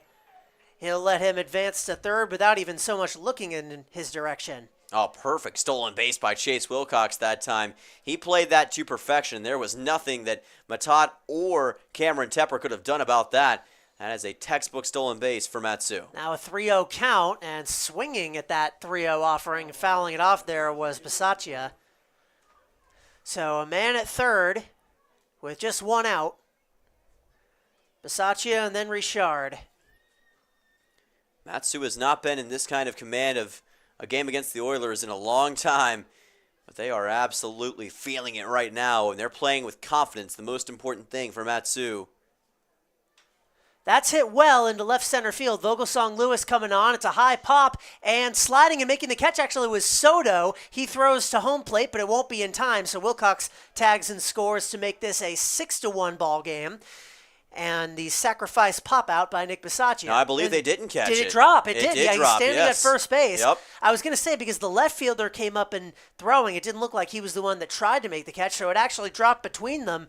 A defensive mistake lets Bisaccia onto first base, and the party continues. Yeah, it was right between Vogelsong Lewis and Soto that time. Soto tried to make an over-the-shoulder catch, and he just could not get it in his glove in time. It was very, very close, however, and all of a sudden, Matsu up 6-1. They are in complete command. And Dylan, I got something to bring up to you right now. The scores so far in this series have been a 1-1 tie, a 4-3 win, a 2-1 or a 4-3 loss from the Miners' perspective, a 2-1 loss, and a 5-4 loss. Yes. They are -3 overall in this series. Yep, and I right see where now, you're going with this. they're up 6-1, so they could feasibly go 1-4 with not only a positive run differential, but a solidly positive run differential in this series if things keep going the way they're going right now.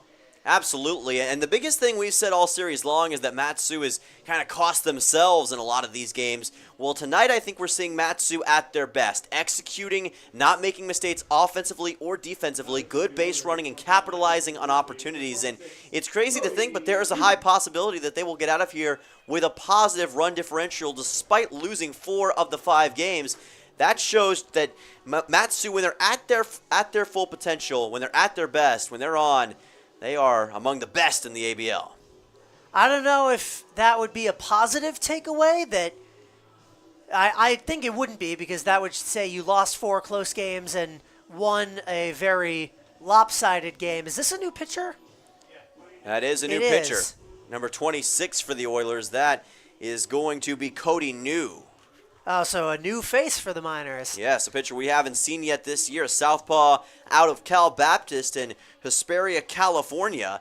He had a season-high 4 innings pitched versus UC Davis back on March 3rd and 6 strikeouts versus UC Santa Barbara, Hayden Hattenbach School, back on April 30th, and attended Hesperia Christian High School and was a CIF champion as well in football and a CIF finalist in baseball. So he is a very talented athlete, and bringing his talents to Kenai. And he has not made an appearance with the club yet, so on to show his stuff. The Oilers have a 5-run deficit. Ryan Richard due to bat with 1 away. I don't believe they issued anybody an error for that last play, which I agree with. It just kind of landed in no man's land. So the Miners with 4 hits to the Oilers 3. And it's another thing we saw a little bit earlier in the season where the Miners would run up these extremely crooked numbers, but they wouldn't get a ton of hits. They would get timely hits after a lot of walks and hit by pitches and errors and whatnot. Coming into this game, they were still, even after how inept they've been the last few games, leading the ABL in runs scored, but batting under 200 as a team. That figure will probably go back up over 200 if this game continues how it's going thus far. Ryan Richard has walked and grounded out to short today. Also was stranded at third an inning ago. He's got Nick Bisaccia at first. A pair of runs already in this 5th inning. And this lead has ballooned to 5. All is right in the world. Matsu hoping to get as much insurance as they can muster.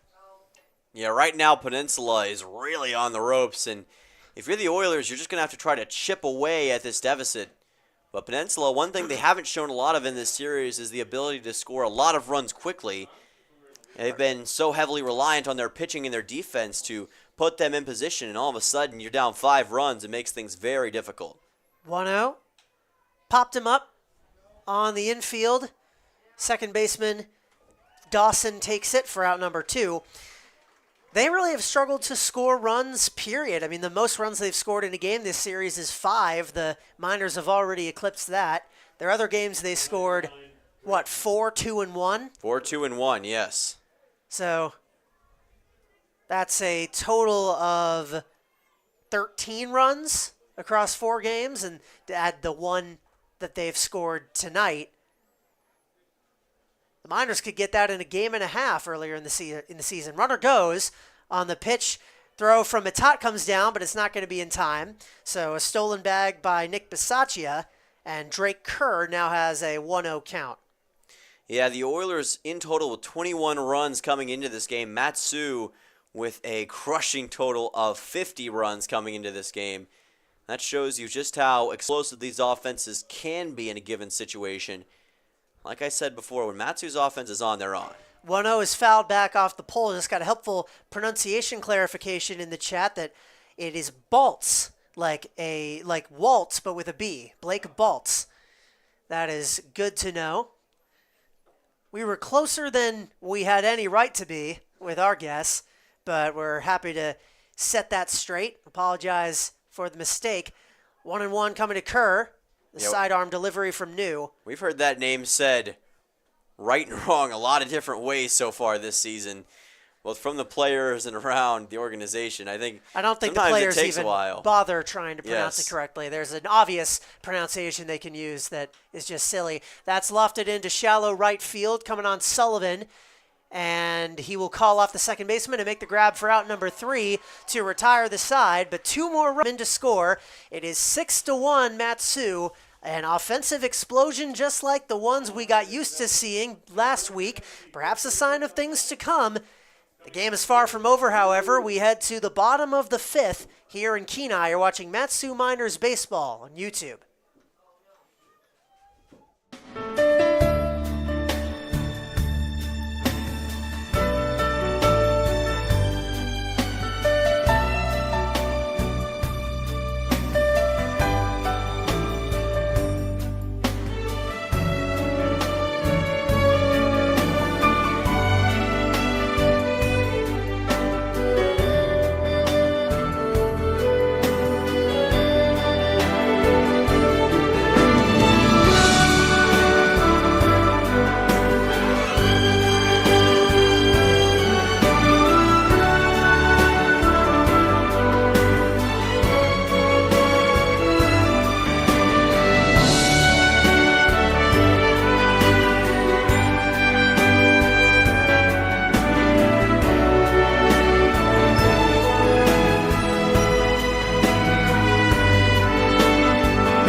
Tucker Timmerman retakes his place on the mound, now in possession of a 5-run cushion. Matsu Miners back to their old ways, up 6-1 over Peninsula, but they can't get complacent just yet. The Oilers would love nothing more than to rip their hearts out just when they think they're back to how it used to be. They suddenly have their offense awakened, so Timmerman's going to try his best to avoid that. He's got Mitat, Leon, and Soto, batters 8, 9, and 1, due up in this bottom of the 5th. Well, I don't want to jump the gun on this game, but I'll tell you what, I think the heart of Matsu, the heart of the Valley for the Miners, has really shown through tonight. They've played with so much passion and so much precision. We've seen all of that come through. And the response in this one, after losing 4 consecutive games, the way they've come out firing has been incredible. That slap to third base, fielded by Patrizzi, and throws over another excellent defensive play, and Wilcox gestures his glove at Dom Patrizzi in third base in acknowledgement. He has done well at his new defensive assignment and won away. Yeah, Dom Patrizzi looking good over at third base. Tyler Brunn might have found something solid with him in that position. He seems to be handling the responsibility very well, staying aware of the situation. He's had no issues over there so far, and right now he and this infield defense looking good. Eddie Leon grounded out to Dom Patrizzi back in the 3rd. He, along with Matata Dawson, are combined 0 for 5. Batters 7, 8, and 9 in the order, and he takes a quick strike 2. And going back to that original play, that is a tough play to make as well because the infield can have so many odd bounces sometimes. And we've already seen that throughout this series, so that was good recognition and a good job to control the baseball for that out. 1-2 from the Cornhusker. Into right field. That'll drop down for a base hit. Eddie Leon has his first hit of the season and his second at bat in a Peninsula Oilers uniform. A one-out base runner as the lineup resets for the third time through. Yeah, nice shot opposite field that time towards right. That was a beautiful single right over the head of the second baseman, Nick Bisaccia. About as simple as you're going to do it, but a nice piece of hitting and something that Peninsula desperately needs right now. So Timmerman has allowed 4 hits now, but 5 strikeouts and just 1 run. He fires a first pitch fastball just outside the zone to Petey Soto, who is 0 for 2 with a pair of flyouts. The teams are even in hits, and neither has committed an error. But the scoreboard is a much different story. 1-0 to Petey Soto. And he lines that one down into left field, over the head of the left fielder, down for a double. Petey Soto is going to come into second base, standing up. Second and third here for Peninsula, right after the Matsu Miners string a few big innings together. It's the Oilers' turn. Well, Peninsula has shown a lot of things in this series, and one of those is not going to go down quietly. Massive double from Petey Soto. We've been waiting for one of those big explosive shots in this game from Peninsula, and we just saw it from Petey Soto. What a play, what a double, and all of a sudden the Oilers back in position here, and it looks like we're going to see a mound conference from the Miners. Ty LeBrun is coming out. I wonder if we might be seeing a pitching change here. Timmerman, as I mentioned, has allowed 5 hits. Wouldn't be shocked if this might be Ryan Harrihill warming up in the bullpen right now. Can't confirm, but usually when we see one Nebraska pitcher, the other is soon to follow. They work very well as a tandem, but it looks like Timmerman's going to stay out there for the time being. First real jam, the first time the Oilers have had multiple base runners in an inning. And Kyle McDaniel, who has a single back in the third, is due up. Already got a single in this game, which he had in his second plate appearance. Flew out to left field also. We know he's got an ability to go past the infield very easily, which is something the Oilers are thriving on here in this inning.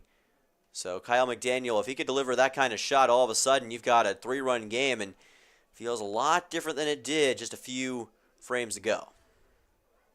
Second and third, none out. Here's Timmerman. Leaves it in the dirt, 1-0. Appealed to the third base umpire for a swing, but in vain. McDaniel, another Utah Tech player out of Pahrump, Nevada, had a season-high 3 hits versus Grand Canyon Christian Perez's school back on April 20th. Another looping curveball just misses low. 2-0 count. Timmerman does not want to load the bases here. That would just be his second walk if he does issue it. Yeah, then you're really giving Peninsula life, especially with 1 out. You're almost guaranteed a run then. He's 1 ball away from doing just that. Colin Robson has driven the only other walk, and he's on deck. Boy, that is the last guy you want to go to, especially with the bases loaded. So this becomes all the more important for Tucker Timmerman with a 3-0 count. You desperately need an out in this situation to make sure you don't juice the bases. 3-0. And that finds the zone. Interesting thing about McDaniel, he started off the year a little bit slower for the Oilers. He had 11 at-bats, but no hits. He has gotten better and better as this season has moved forward, and he's starting to find a little more consistency to the vein of Matsu.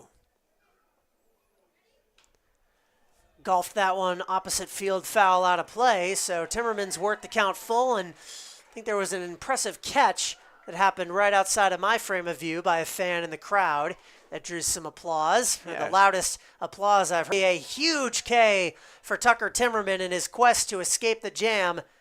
Kyle McDaniel goes down, and Colin Robson, every Matsu Minor pitcher's sleep paralysis demon, now due up. One of the best strikeout kings for Matsu this year strikes again, and he did it after originally having a 3-0 count on Kyle McDaniel. That makes that all the more impressive. What a way to recover. That is the kind of heroics that Matsu has thrived on tonight. Robson struck out looking his last time, and he swings and misses at the first offering from Timmerman. He's also walked. Vogelsong Lewis due up is 0 for 2. If the Oilers are going to come back, you almost feel like they've got to do something here in the bottom half of the fifth inning. This may be an all-or-nothing moment depending on the way this game shapes out from here on out. So a big chance for Robson. 0-1, a weak grounder. Timmerman's going to field it himself, toss on to first. A run is going to score. That is out number 2. Wilcox handles the toss cleanly, but Eddie Leon comes home to make this a 6-2 ball game.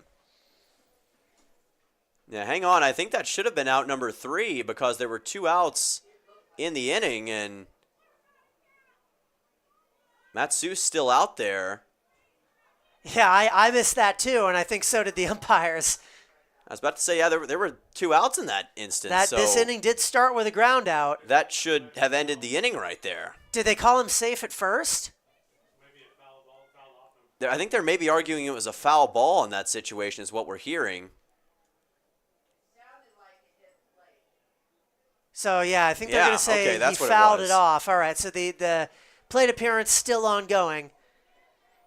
Never mind that. 6-1 is still the count. Colin Robson's still the batter. Boy, they called that late in the going. We were already looking on to see a runner scoring. 0-2. And he left that one in the dirt. Robson with a second lease on life. With a runner at second, Petey Soto, by way of his double.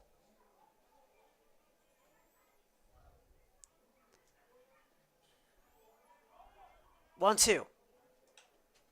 Fouled off. Yeah, big opportunity now for Colin Robson. He'll definitely be swinging for as far as he can go here. He did not get nearly enough of that last at-bat. Probably can't risk a bunt in this situation. He's going to be going all or nothing. This is where Matsu's outfield has got to be ready to go. We know what he's capable of, especially in right field. He struck him out, drops in a curveball right into the zone. Robson does not make the most of his second opportunity. It is strikeout number 7 for Tucker Timmerman. He is absolutely on fire, and so are the Miners. 6-1 the score after 5. You're watching Matsu Miners Baseball on YouTube.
Ballpark, the home of the Peninsula Oilers, a home they have defended very well so far this season, but Miners look to be on the way to stealing one in a series they have otherwise dropped 4 games in. Drake Kerr, Blake Baltz, and Dom Patrizzi, the 3 due up, the top of the order, here in the 6th. Cody New on for his first full inning of work. He's not allowed a base runner yet. And he leaves the first pitch outside to Kerr, who has a hit by pitch, or a single and a ground out in this game. Matsu came into this game with a 191 team average. I bet after this one, that's going to jump up just a little bit. Already 4 total hits on the night, and they scored 6 runs off of that. So, say it's going to be a big jump for them. 1-2 the count on Kerr. I really do hope that they can win this game by enough runs that they can finish this trip with like a +3 or +4 run differential in total amongst the 5 games, but a 1-4 record. And that's strike 3 drawn, and I actually missed a batter there. That was actually Blake Baltz due up. Drake Kerr was the last out of the last inning, so he goes down on strikes. And it will be Dom Patrizzi with 1 away. Sorry for the confusion there. Yeah, Patrizzi, another guy who has struck out in this game. He struck out swinging in his 3rd at-bat. So that's an opportunity for Cody New, who's got a very interesting pitching motion right there. It's almost like a close to a submarine, not quite, but it's a heck of a way to fling it. Already the strikeout here. That's a true sidearm. And a bunt laid down by Don Patrizzi. He's got speed, throwing his new off the bag. Did he get his foot on it? He did. A great stretch by Zachary Ferris to record the second out. Man, nice adjustment by Cody New that time to get after that baseball, and good control on the throw as well. Had to get it off quickly, and he did just that.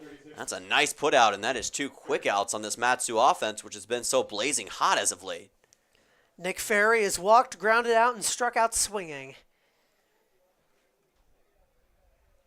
Every Miner has reached base today, and a pitch fired right into the zone by Cody New. Man, the Oilers crowd loved that one. You could hear the audible gasp and excitement from them.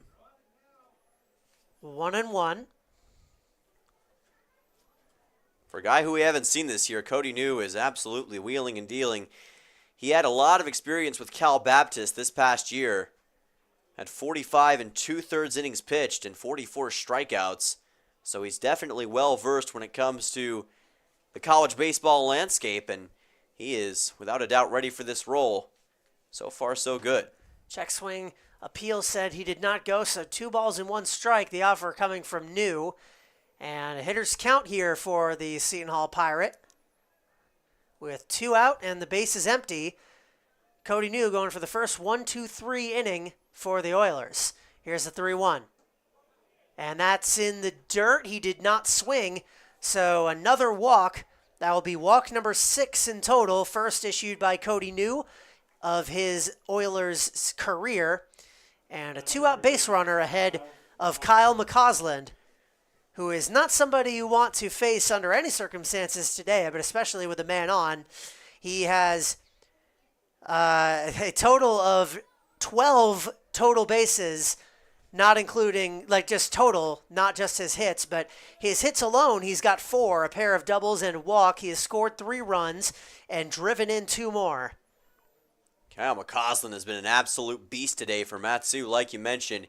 A true career day for the Miners, and whenever you've got a guy like that performing who isn't always the most consistent but can have those explosive days, that just makes you feel all the more confident about your lineup.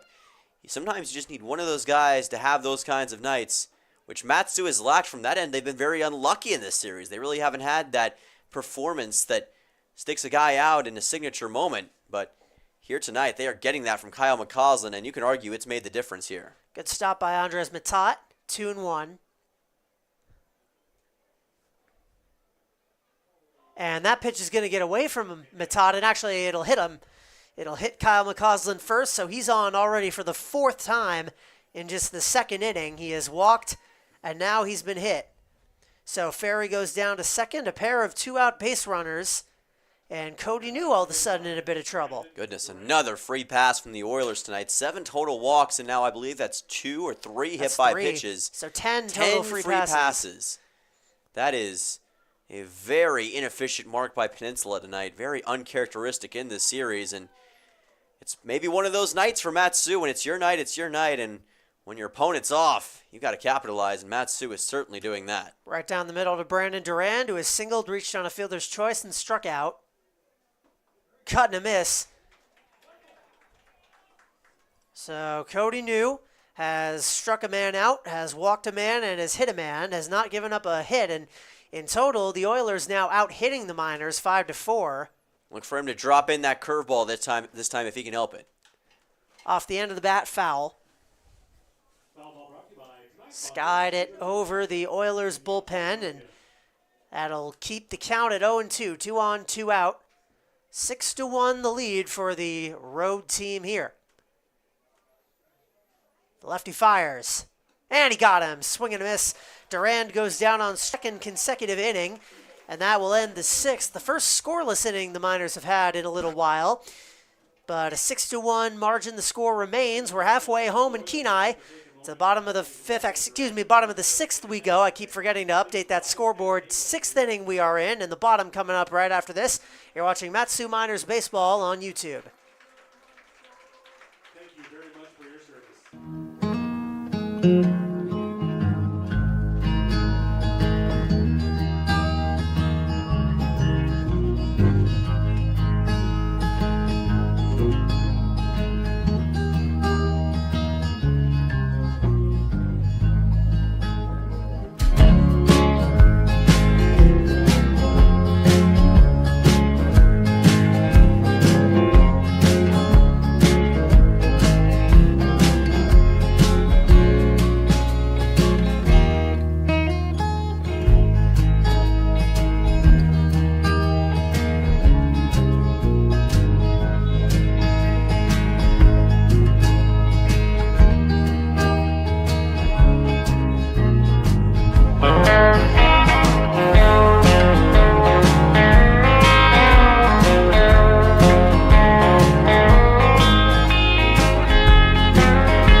the bottom of the sixth we go in Kenai, and Tucker Timmerman's day is done. What a day it was. Gave up 5 hits, but also struck out 7 on just 1 walk, and more importantly, just 1 run. Finally, the Miners have given their starter some run support, and he is able to sit down in line with the win. In his stead, to take his place, one of the many Miners pitchers that has done exceptionally well against this Oilers lineup, it's the Alaska native, Nolan Murphy. Yeah, Nolan Murphy on the mound for Matsu. He's already made 1 appearance in this series. Coming back to the matchup on the 20th, he had 2 2/3 innings pitched and did not allow a single run or even a single hit in that game, so he's been very solid. Also had that great 2 strikeout showcase in the MLB showcase. And now trying to see if he can keep that pace going here today in the final matchup of the series. He did not allow a single base runner, did strike out 2 men in that appearance as well. So just everything you could have asked for. He also performed exceptionally in the MLB showcase. So he'll pitch to Elijah Vogelsong Lewis here, who will rip one to first base. Wilcox will toss on to Murphy, who dashes in time to record out number 1. Nice job by Nolan Murphy and good job by Chase Wilcox on that tandem out. And they both understood the assignment, so to speak. Wilcox backing up, and Murphy's like, hey, I got it. Wilcox with a nice underhand flip, and it's a pretty basic out, but it's great execution. Zachary Ferris has slapped a single, also grounded out to the pitcher. He's made a couple excellent defensive plays in this game as well. The whole Oiler infield has been great, and they are on their way to potentially their first errorless game that we've seen this week. Yeah, both teams defensively have just been really solid today. That's what we wanted in one of these games. We wanted to see both teams at their best and figure out who was the better team. And although the Oilers offensively haven't been quite at their peak, they've been very good defensively, haven't really given up a lot of errors or easy runs. It's just been a matter of pitching, giving a lot of free passes. That's a lazy fly ball, foul, arcing out of play. Don Patrizzi gave it the old college try, but he couldn't jump 10 feet over the backstop to get it. So 2 balls and 1 strike on Ferris. Man out of Southwestern Community College on his way to Faulkner College. And hits it to pretty much the same spot in foul territory. He was a 2-sport athlete in high school. Played both football and baseball at Grossmont High School in Cajon, California. Cajon, I think. And a full count here. I believe it's El Cajon. El Cajon, yes. Yes, same hometown as NASCAR legend Jimmy Johnson for our NASCAR fans out there. 7-time Sprint Cup Series champion, or I guess it's the Monster Energy Cup, or whatever it is now. That'll be ball 4. Ferris aboard, just the second walk issued to an Oilers batter today, and the first since the first inning. Yeah, it's one thing that Nolan Murphy doesn't do very often is give up a walk, and a bit of an uncharacteristic mistake on that one, but it was on a full count, so those things will sometimes occur, and Nolan the kind of guy not to let it get to his head too much, but this is going to be a big challenge. Aiden Sullivan, who already has a triple in this game. Aiden Sullivan, to his Marvin Gaye walk-up song, takes the ball just outside. Sullivan with a double and a strikeout. Also scored the only run for the home team. Murphy fires in a strike. Nice low pitch that time. A thing that Nolan Murphy definitely has in his toolbox, able to bring that out. One thing I like is that the placement of the baseball doesn't really have a whole lot of bearing depending on the pitch. It can be up, it can be back, it can be lower or higher, and that's versatility that Nolan Murphy possesses. Fires in a strike there, 1-2. Nolan Murphy from Wasilla in the Matsu Valley. He's a Alaska high school baseball legend. He won the batting title in 2020 with Matsu Career Technical High School. Also the Matson Tournament MVP in 2021. Currently a junior at Central Washington, where he had just 2/3 of an inning out of the bullpen in total with a 13.50 ERA. Tosses one over to first base, but no play.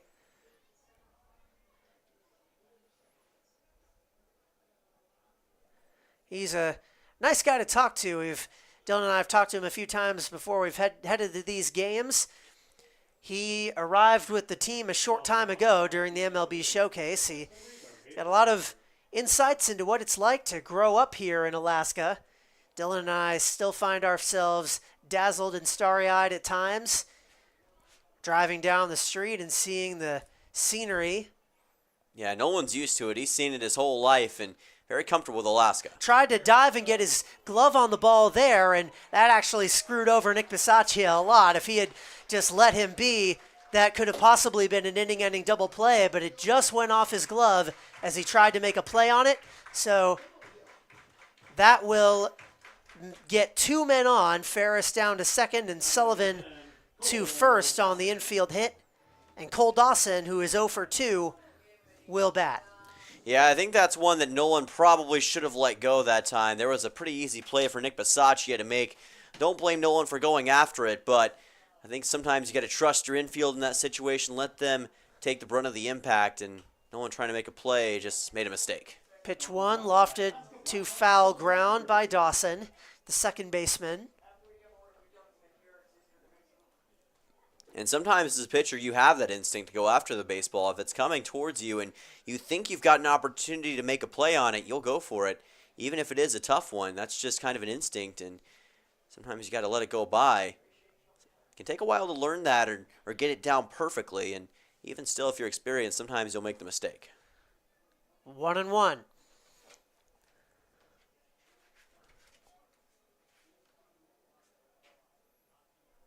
From an Alaskan to an Arkansasian. I'm sure they'd object to that term. But I don't know a better one. 3 balls and one strike. This is probably wrong. Arkansian, maybe? Arkansian. What would you call someone from Kansas? A Kansanite. Kansanite. So Arkansanite? Or probably just Kansan, you would say.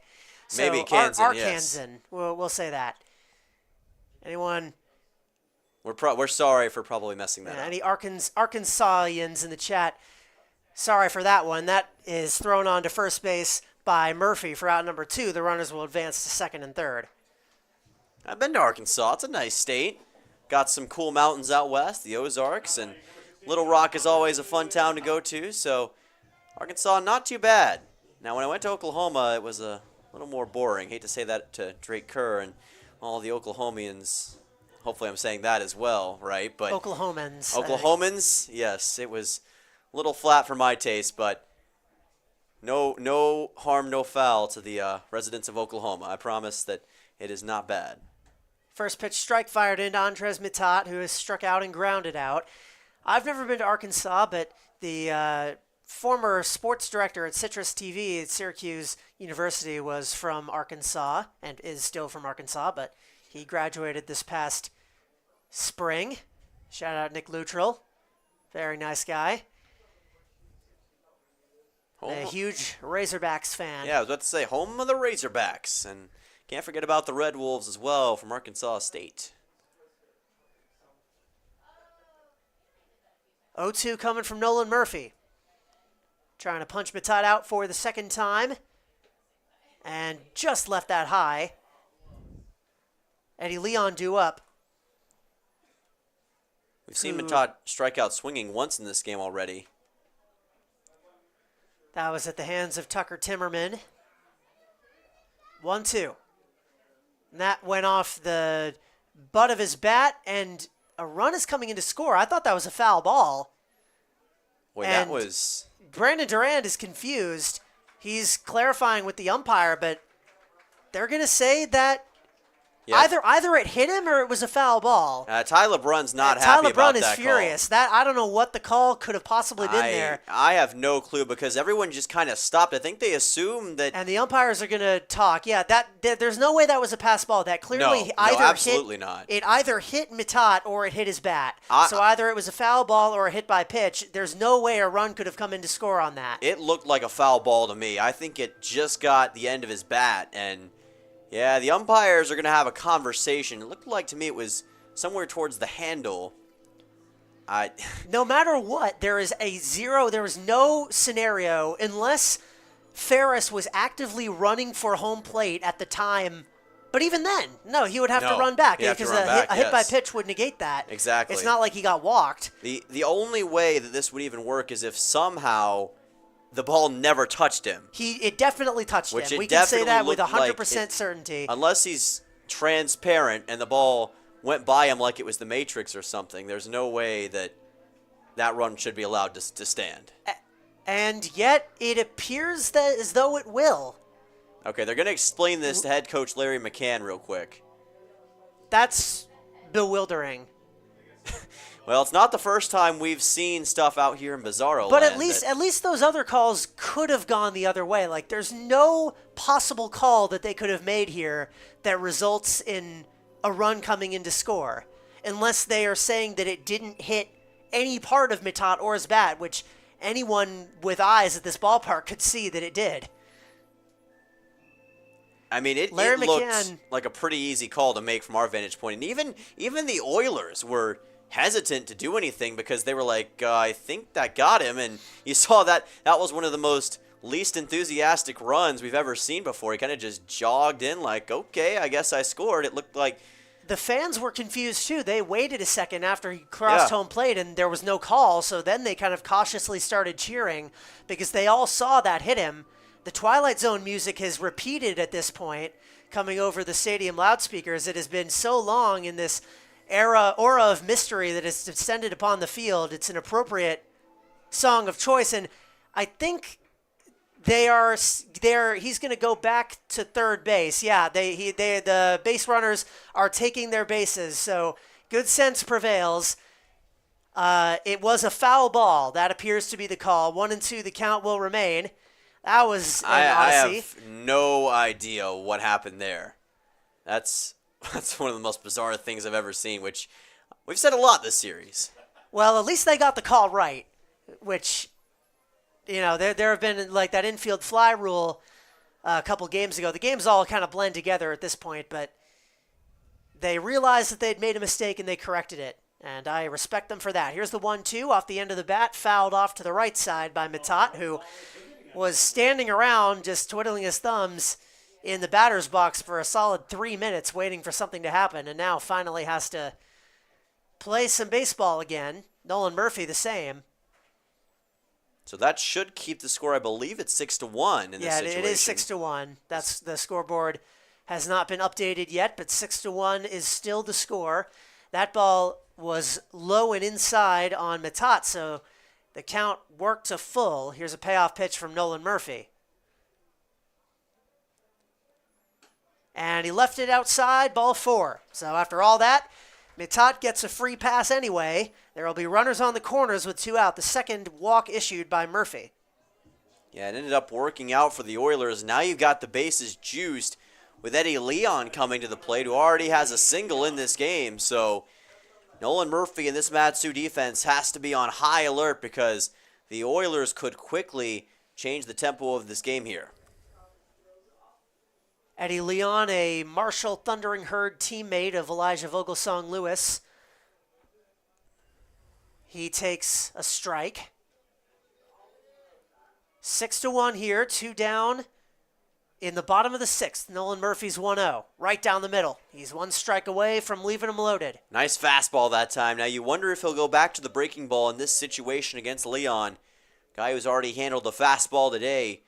Right now, Murphy pitching with a lot of confidence in that fastball. Let's see what he does. 0-2. Right down the middle. He got him. Froze him at the plate. A strikeout looking, and the Oilers leave the bases loaded. The Miners giving Peninsula a little taste of their own medicine, and a 6-1 margin remains the score as we head to the 7th. You're watching Matsu Miners Baseball on YouTube.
Time for the 7th inning. If you saw that momentary misclick, no, you did not. 6-1 the score after 6 innings.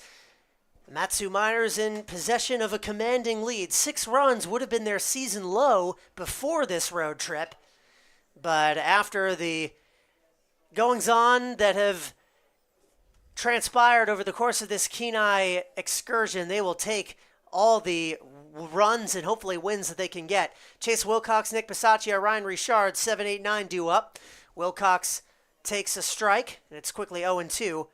Wilcox has doubled, been hit by a pitch, and grounded out to first base. That was an RBI double in his third plate appearance, which he got a couple innings ago. Very solid batter for Matsu. He's now got 8 total RBIs on the year, quickly emerging as one of the RBI threats on this Matsu roster.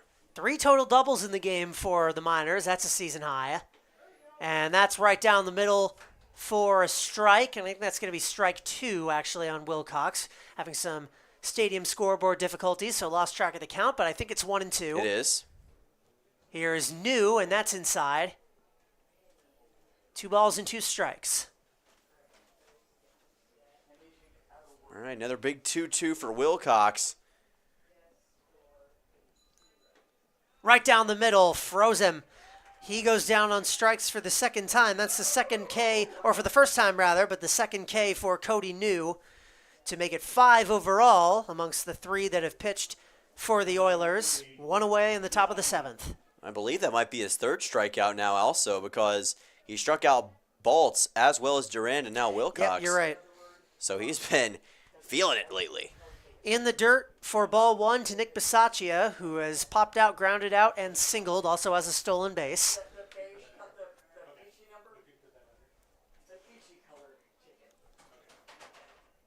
And a swing and a miss there on a high strike. Bisaccia had that RBI to start things off, although he's been a bit quieter in this game than his usual performances indicate.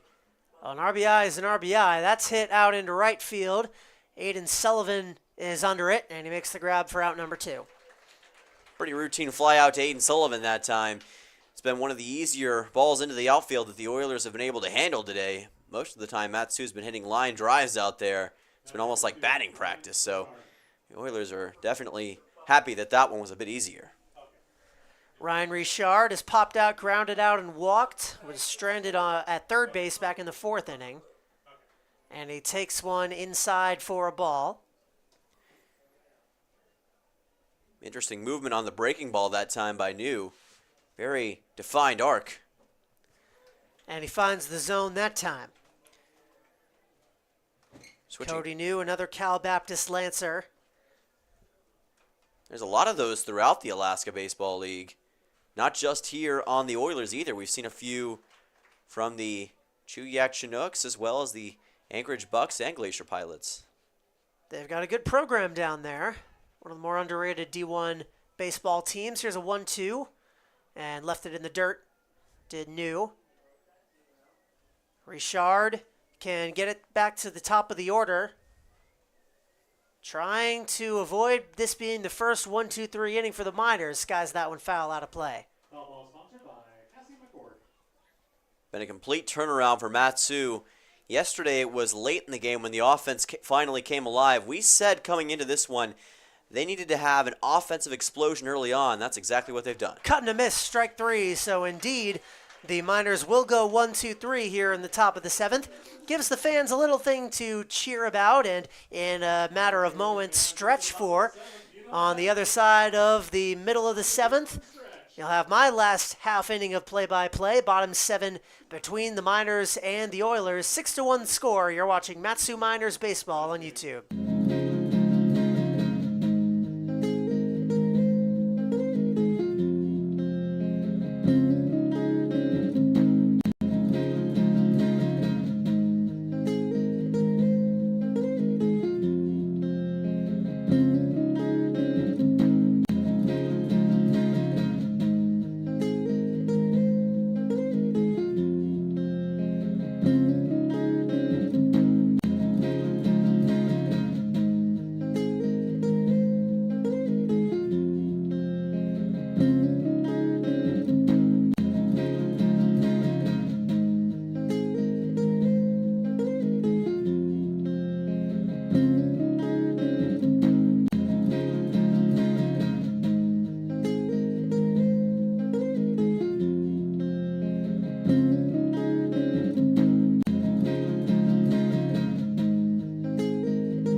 On the other side of the 7th inning stretch, it's bottom 7 here in Kenai. 6-1 Miners on top of the Oilers. Charlie Fellows, Dylan Simmons, as always, the voices of the Matsu Miners.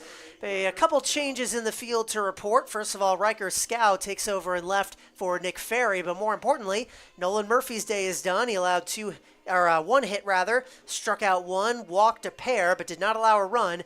And he is retired from Alaska. We go all the way to the East Coast. The NYU man, Aiden Dolinsky. Aiden Dolinsky, the right-handed pitcher, a junior, one of the most colorful characters on this Miners roster. He's always got a fun thing to say and always sticks out from the rest of the Miners crowd, but he is certainly one of the most beloved figures on this team. He has 2 innings pitched on the year.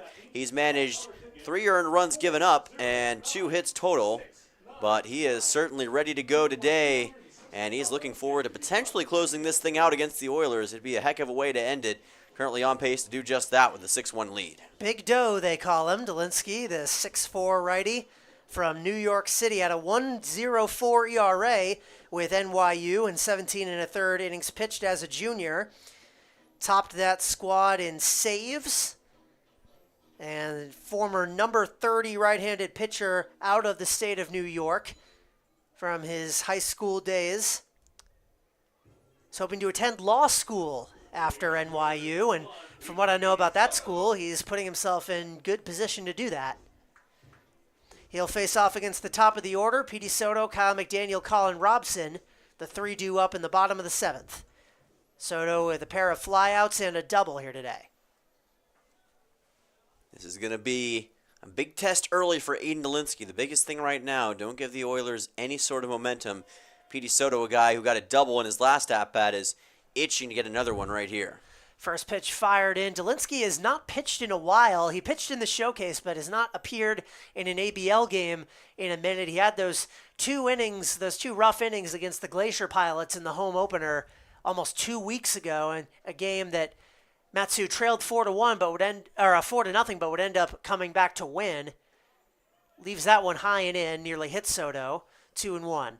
So looking for a better start. In terms of ERA, he is the best of any of these Miners pitchers in their college seasons. Trying to translate that here in the Great White North.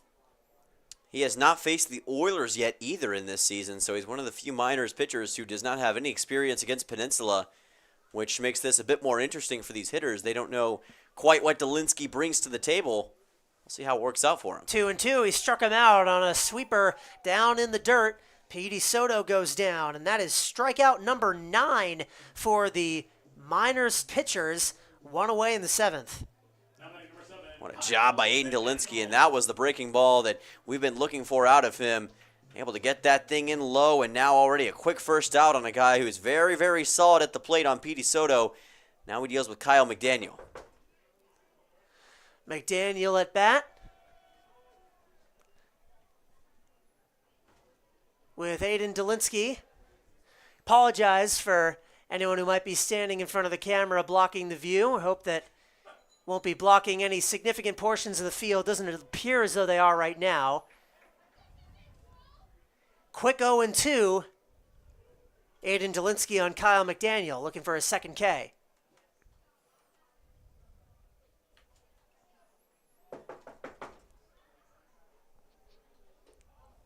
And leaves that one high.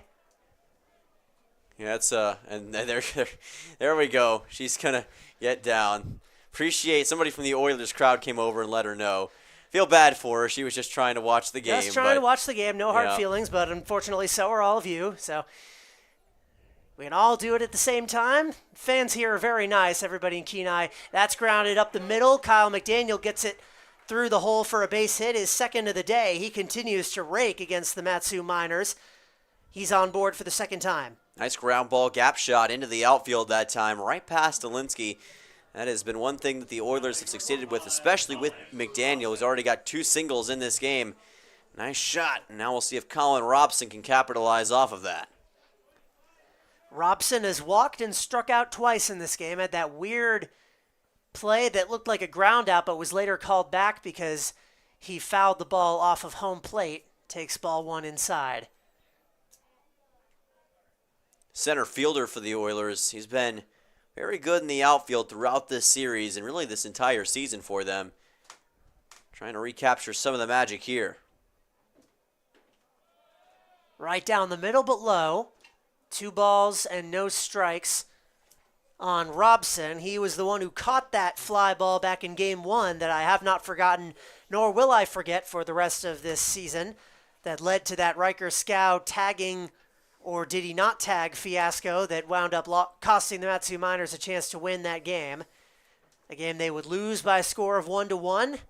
No, I'm not having a stroke. If you want to read more about that, I wrote an article about it on the Matsu Miners website. In the meantime, though, 3-0 coming to Robson. Delinsky deals, and he left that high, so a 4-pitch walk. Delinsky exasperated at the home plate umpire, but he gets 2 men on in front of Elijah Vogelsong, who's 0 for 3. Yeah, I didn't like the zone that the home plate umpire presented that time, and it allows Robson to head in on a 4-pitch walk. I think Delinsky's probably like, hey, the zone's changed up just a little bit, but we've seen that between at-bats in this series, so it's just something that Delinsky's going to have to adapt to as he takes on Elijah Vogelsong. Just something you got to live with. Vogelsong is struck out, grounded out, and flied out. One of 2 Oilers that are 0 for 3, and he takes a strike. Kind of elevated the pitch that time to try to acquiesce to the umpire, and that was a perfect spot on the pitch. Elijah Vogelsong, a guy who was already struck out looking once in this game. Also flew out and grounded out, so he's had a pretty tough outing so far. And Delinsky would like to keep it that way. High and outside. I want to point out the reason that I had to tell people to get out of the way of the camera. I'm just now realizing this is an absolutely packed house here at Coral Seymour Memorial Ballpark. None of the games that the Miners have played, even the home opener, this is probably a comparable amount of people to the amount that were here back on Tuesday. And it's not like the team isn't going to be playing here for that much longer. They've got the Anchorage Bucks coming to town next week. So just a nice Saturday night, a good night to come out and see some baseball. Yeah, the people in Kenai love their Oilers, as we found out throughout this season. Always great to see. 3-1 count. Delinsky having trouble throwing strikes here. Yeah, opportunity is knocking for the Oilers with Vogelsong. You got 2 runners on base. If you can cut this to a 3-run game, all of a sudden it becomes a lot more interesting heading down the stretch. 3-1. And that's inside. Second straight walk. That will load the bases with 1 out in the bottom of the 7th inning. We've seen the Miners get out of this jam once before, but this is going to be a significant challenge, as it looks like Ty LeBrun is going to make his way out of the dugout. There is action in the Matsu bullpen. We'll have to keep an eye on who that is, but with what is happening with Delinsky right now, I'm sure that Ty LeBrun wants to make sure that, hey, are you in the right place? Can you get this thing under control a little bit? We can't afford to start giving up runs, especially at this juncture in the game with us so close to victory. Hayden Hattenbach is the man up in the Miners' pen, but he will not come in here. Delinsky will remain in the game after talking with head coach LeBrun along with catcher Brandon Durand. He will pitch to Zachary Ferris, who has walked, singled, and grounded out in this game with the bases loaded and nobody out. We saw Hattenbach play in Game 3 as well for Matsu, so he does have experience already in this series and did very well in that point in the game. So we'll see if we get a sighting of him soon enough. Foul tip to the backstop by Ferris. Hattenbach, one of the few men on this team taller than Delinsky. A towering 6'7", and you know it standing next to him. 0-1. Lined into center field, and that's going to drop down for a base hit. 1 run is going to score. Holding up at third will be Colin Robson, but it's an RBI single. The bases will stay loaded, and the Oilers make it a 4-run game. And this is the kind of hitting that the Oilers needed down the stretch. The RBI single by Zachary Ferris got it right towards right center field, up over the head of Bisaccia. And they're finally getting those outfield hits that they've been looking for. Able to score Kyle McDaniel, and all of a sudden, the Oilers are knocking on the door again. So Dolinsky's going to be left to navigate out of this himself. After a leadoff strikeout, he has allowed the next 4 men to reach base. Aiden Sullivan digs in and he takes the ball away. Yeah, it's the Aiden and Aiden show here at the Diamond. You got Sullivan and you got Dolinsky. Adan versus Aden. A and E as the second vowel in their names, or third, I guess. 1-0. Line shot to second. Throwing on to the shortstop for 1, on to first, not in time to turn 2, and a run comes in to make it 6-3. Robson scores. Ferris cut down at second base, and reaching first on a fielder's choice is Aiden Sullivan. 6-3 now at Coral Seymour. Yeah, got Zachary Ferris out, but couldn't do a lot with Aiden Sullivan. That was just a timing thing, but Robson able to come home, and all of a sudden, the deficit is gone from 5-3 in a hurry, and now Cole Dawson with an opportunity, but he's a guy who has struggled pretty big time in this game. So Cole Dawson is the tying run. He is 0 for 3 with Vogelsong Lewis at third and Sullivan at first. Aiden Dolinsky trying to get out of it, and Sullivan's going to go. Throw comes down to second. This is going to be close, and he's safe, and now a runner comes and scores on a double steal, a textbook attempt. They risked everything on Aiden Sullivan getting in time. He did, so taking advantage and scoring is Vogelsong Lewis, and just like that, 3 runs come home. 6-1 is now 6-4 here in the 7th inning. Perfect execution on the double steal. Like you mentioned, you could not have drawn it up any better than that, and all of a sudden, it is a 2-run game, and the Oilers, just when you think they're out, they are fighting back. Dawson takes a ball that missed, 2-0.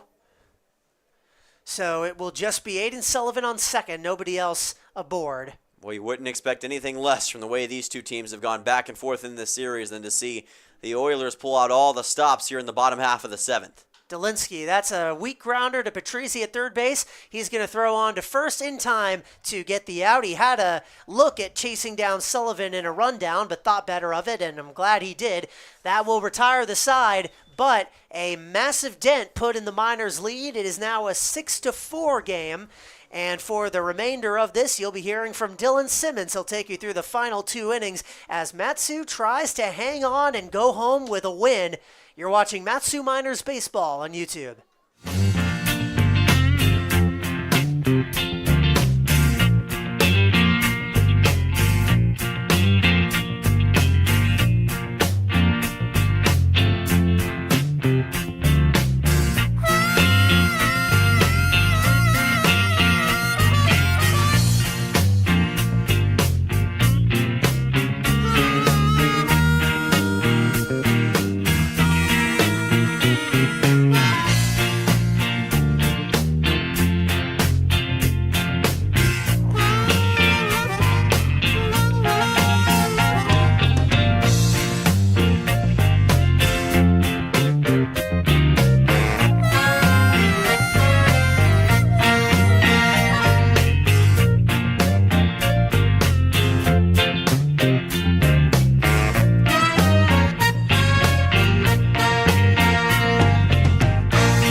Welcome back to Kenai, Alaska, and we've got a good one here in the top half of the 8th inning, folks. It's the Miners and the Oilers in game number 5 of this 5-game series. Matsu up 6-4, but the Oilers put 3 runs on the board in the bottom half of the 7th, and the Oilers have gone to the oil well to find their next pitcher. It is Brock Worthgen on the mound here for Peninsula. Yeah, that's a name you might recognize because he's the catcher, the backup catcher for this Oilers squad, but he's making his first appearance of the season on the mound. I don't know if Peninsula is out of usable arms after a lot of these games have gone down to the wire, or if they're just trying something new. Worthgen does have some experience as a pitcher in high school. He played at Orange Lutheran High School in Corona, California, but he was recruited out of high school, the number 62 catcher in California. His pitching skills were not particularly heralded, and we don't have any high school pitching stats available for you, so this will be a new unknown commodity for us and for the Miners hitters. of whom Drake Kerr, Blake Baltz, and Dom Patrizzi, batters 1, 2, and 3, will have their look at the mystery man on the mound. Yeah, like you mentioned, this is interesting because Matsu has not seen him on the mound so far this season, so he's an unknown quantity. They don't know exactly what he's going to bring to the table and what to expect with him, so who knows what's going to happen in this situation.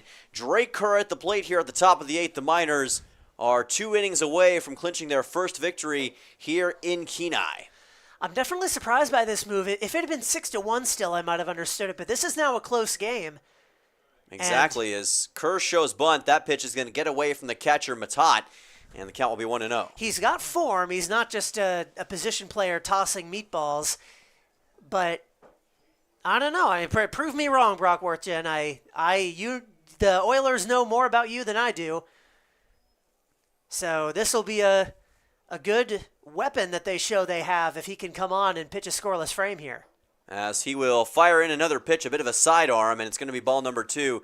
One thing about the Oilers' bullpen, it is not as deep as Matsu's by any stretch. The Miners with quite a few arms to work with, and the Oilers just don't have as many. So from that vantage point, it benefits Matsu, who can go to a lot of different pitchers. The Oilers just don't have that luxury. Working the pitch, and this time it does find the zone, and the count goes to 2-1. Drake Kerr again trying to deliver a bunt. He knows exactly what he's doing. He's daring Brock Worthgen to make a play from the mound. I'm a little surprised we didn't see someone like Mose Hayes, who pitched so well in Game 1 and hasn't pitched since. They're clearly not afraid to use arms that they've used already in this series. Cameron Tepper appeared out of the pen early on in this game, but Worthgen is the call, and he's thrown 3 balls already to Drake Kerr. It was a 4+ inning pitch performance for Mose Hayes, so you wonder if the rest has been enough to bring him back. A 3-1 count, bunt shown, and that is a strike. Count goes full at 3-2. Kerr pulled back at the last second. Yeah, he's just trying to get a ball in play and daring Worthgen to make a good play on it. So Worthgen has to find the zone here. Drake Kerr understanding that. This is going to be interesting. The payoff pitch from Worthgen, and it's well inside for ball 4. So a masterful at-bat by Drake Kerr, able to find his way to first base. Not in the most dramatic way, but he knew exactly what he wanted from Brock Worthgen. Didn't get that bunt down, but got to first regardless. That is walk number 7 issued by the Oilers pitchers. All 4 have issued at least 1. Of course, Aaron Morris had 4 in the early goings, then 1 each by Tepper, New, and now Worthgen. Blake Baltz has walked twice, also hit a sac bunt and struck out looking. So now Blake Baltz at the plate. Already walked twice in this game, looking for his first hit of the game against Peninsula. Pardon me, Baltz. Gotta get that pronunciation down. Blake Baltz will let that one go by. There's a strike, and the count goes to 0-1 for the UCLA Bruin. Had a 5-3 ground out as well in the third at-bat of the day. And the DH looking to do something against Worthgen. The 0-1 count. That 5-3 out was a beautiful sacrifice bunt that advanced a pair of runners. Did not end up scoring in that inning, but pitch on the way from the catcher, and that gets away. It bounces off the batter's box, and Kerr is going almost to third base. He stops at second, quickly retreating, and quickly tossing it over was Matat to make sure that Kerr went no further. That's a wild pitch, and just as I was afraid of, Worthgen is kind of struggling with his command out there. You have to wonder when the last time he pitched in any kind of game at all, let alone a high-stakes game like this was.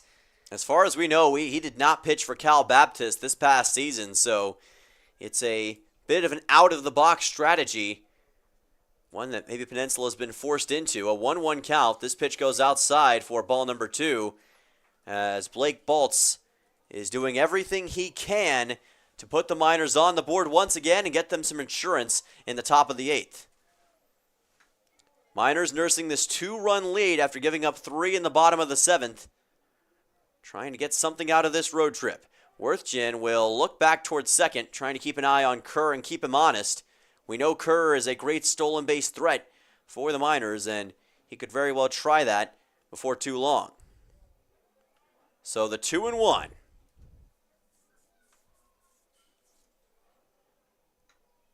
Pitch on the way from Worthgen. Baltz lets it go by, and that's ball number 3. Bit of a close one to the zone, but not quite in. Really having some trouble with his consistency. Yeah, Worthgen, I can confirm, did not pitch at Cal Baptist, at least not in any official game where the stats were kept. So definitely some rust, and he's showing it here. Drake Kerr at second. Remember, he has the most stolen bases for the Miners this year at 5. And that's going to be ball 4, so Kerr is going to have no need to steal base. On to first for Matsu will be Blake Baltz, as 2 straight walks have been forced by the Miners. And that last one wasn't even close. Here comes Kevin McCann. Or excuse me, this is going to be the pitching coach, Trey Holmes, to talk with Worthgen. There's a little bit of activity in the bullpen, but nobody throwing. So I have to imagine then that they are out of arms. They had to go with a Hail Mary shot. Worthgen is understandably struggling, but he's got 2 on, has not allowed a run yet. Dom Patrizzi is 0 for 3. He has scored after being walked in the 3rd inning, but this could be a play that he needs. Just 1 ground ball he could convert into a double play and try his best to get out of this inning. And this is where the sustainability of your depth is so important, because if you do run out of arms, this is the situation that can arise. And in a way, the Oilers fortunate that this didn't happen earlier on, but now it's happening at maybe the most crucial part of the entire series, the final innings of the final game. And now you've got Dom Patrizzi at the plate, the man who's got the lone home run for Matsu this year. Worthgen looking back to second, keeping an eye on the stolen run king, Drake Kerr. Dom Patrizzi, the team leader in RBIs, with 10 total on the year. That also leads the Alaska Baseball League. No outs here, runners on first and second. Patrizzi lets it go by. That's ball 1, inside. Worthgen has not demonstrated that he can consistently throw strikes, and the Miners are more than happy to just stand there and let him issue walk after walk unless he can prove he's capable of otherwise. Yeah, they will feast on that if he continues to make a mistake here time and time again, and he will deliver ball number 2. Already issuing walks to Baltz and Drake Kerr, both of those on 3-2 and then a 3-1 count. 2-0 count here to Patrizzi, who is still looking for his first hit of the day, but has an opportunity here. It may not even get to that point, though, as it's going to be ball number 3, and Brock Worthgen on the verge of loading the bases. Drake Kerr thought about running, but I think he then realized, why even risk it? I'm probably about to get to third base anyway. Yeah, it won't be worth the risk if we're about to see a walk issued by Brock Worthgen, and we'll find that out in just a second. It is going to be ball number 4, so on to first is Patrizzi, and the bases are loaded for Matsu, so the start has been about as disastrous as it could be for Brock Worthgen. The experiment is not working. He was exasperated at that last call, and I agree that was pretty close to the zone, but when you start like that, offering back-to-back walks, you're not going to get the benefit of the doubt on calls like that. And you see the catcher, Matat, is going to have a conversation with his pitcher, Worthgen, just trying to make sure that everything is clarified, established, and that he can get him in the right frame of mind to make sure that they cooperate well, are able to find the zone. It's going to be Riker Scow at the plate for Matsu after he subbed in left field in the last frame defensively. He'll take over for Nick Ferry. Right now, he's got the opportunity to maybe deliver the final blow in this game and have it lift Matsu to victory. This is a chance to blow this game wide open if Worthgen leaves one right over the middle of the plate. Scow could drive in at least 2. Bases loaded, no outs, and Riker Scow looking to be the hero. Lets this go by, it's inside, and it's ball 1. He's consistently leaving them off to the right, his right, our left, and inside on these right-handed hitters. He's not thrown a strike in a long time. Scow has also forced 6 walks this year, so he's another guy that's pretty good in these situations. That's inside, and it does find the zone. It brings the count to 1-1. And further evidencing my point that they are out of arms, you want to know who's warming up in the bullpen right now? Ty Thomas. Oh, boy. Who started yesterday at first base.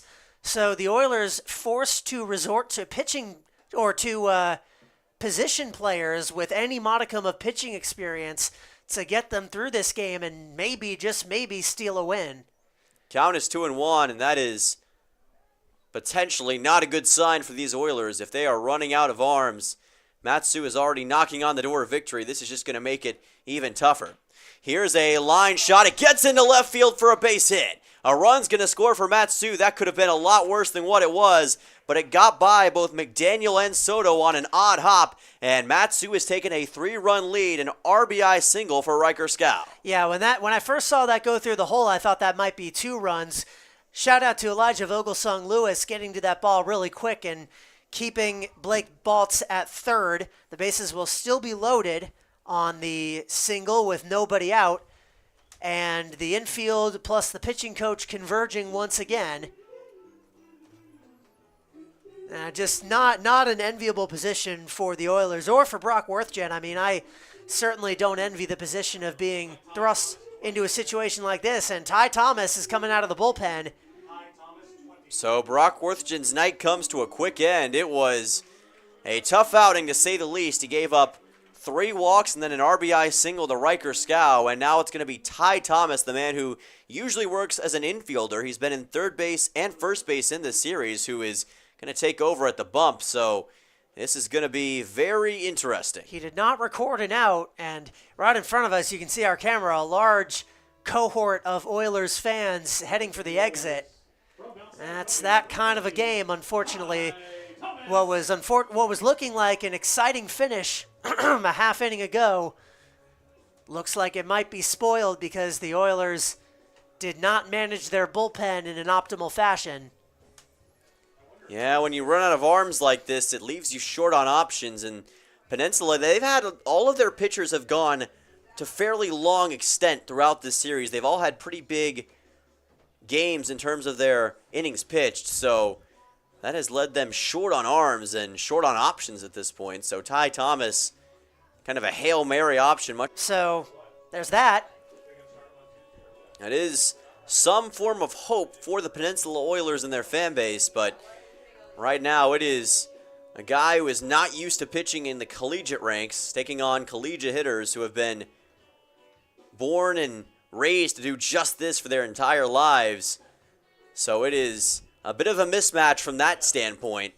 And Ty Thomas is doing everything he can to just keep the Oilers in this game. Kyle McCausland, exactly the guy you want to see here for your first at-bat, is going to be the first man up. He's walked, he's had a double, he got a hit by pitch. He's actually had 2 doubles in this game. One of those an RBI double, coming in his second plate appearance. So here's some more stats. This is maxpreps.com, which should be taken with every grain of salt that you can possibly find. Your entire shaker dumped on any stats you take from this. But in Ty Thomas's senior year of high school, infield comes up here. This pitch almost got away. A very low to Matat, and the count goes to 1-0. Pitching for a high school in San Bernardino, California, which is where he's from.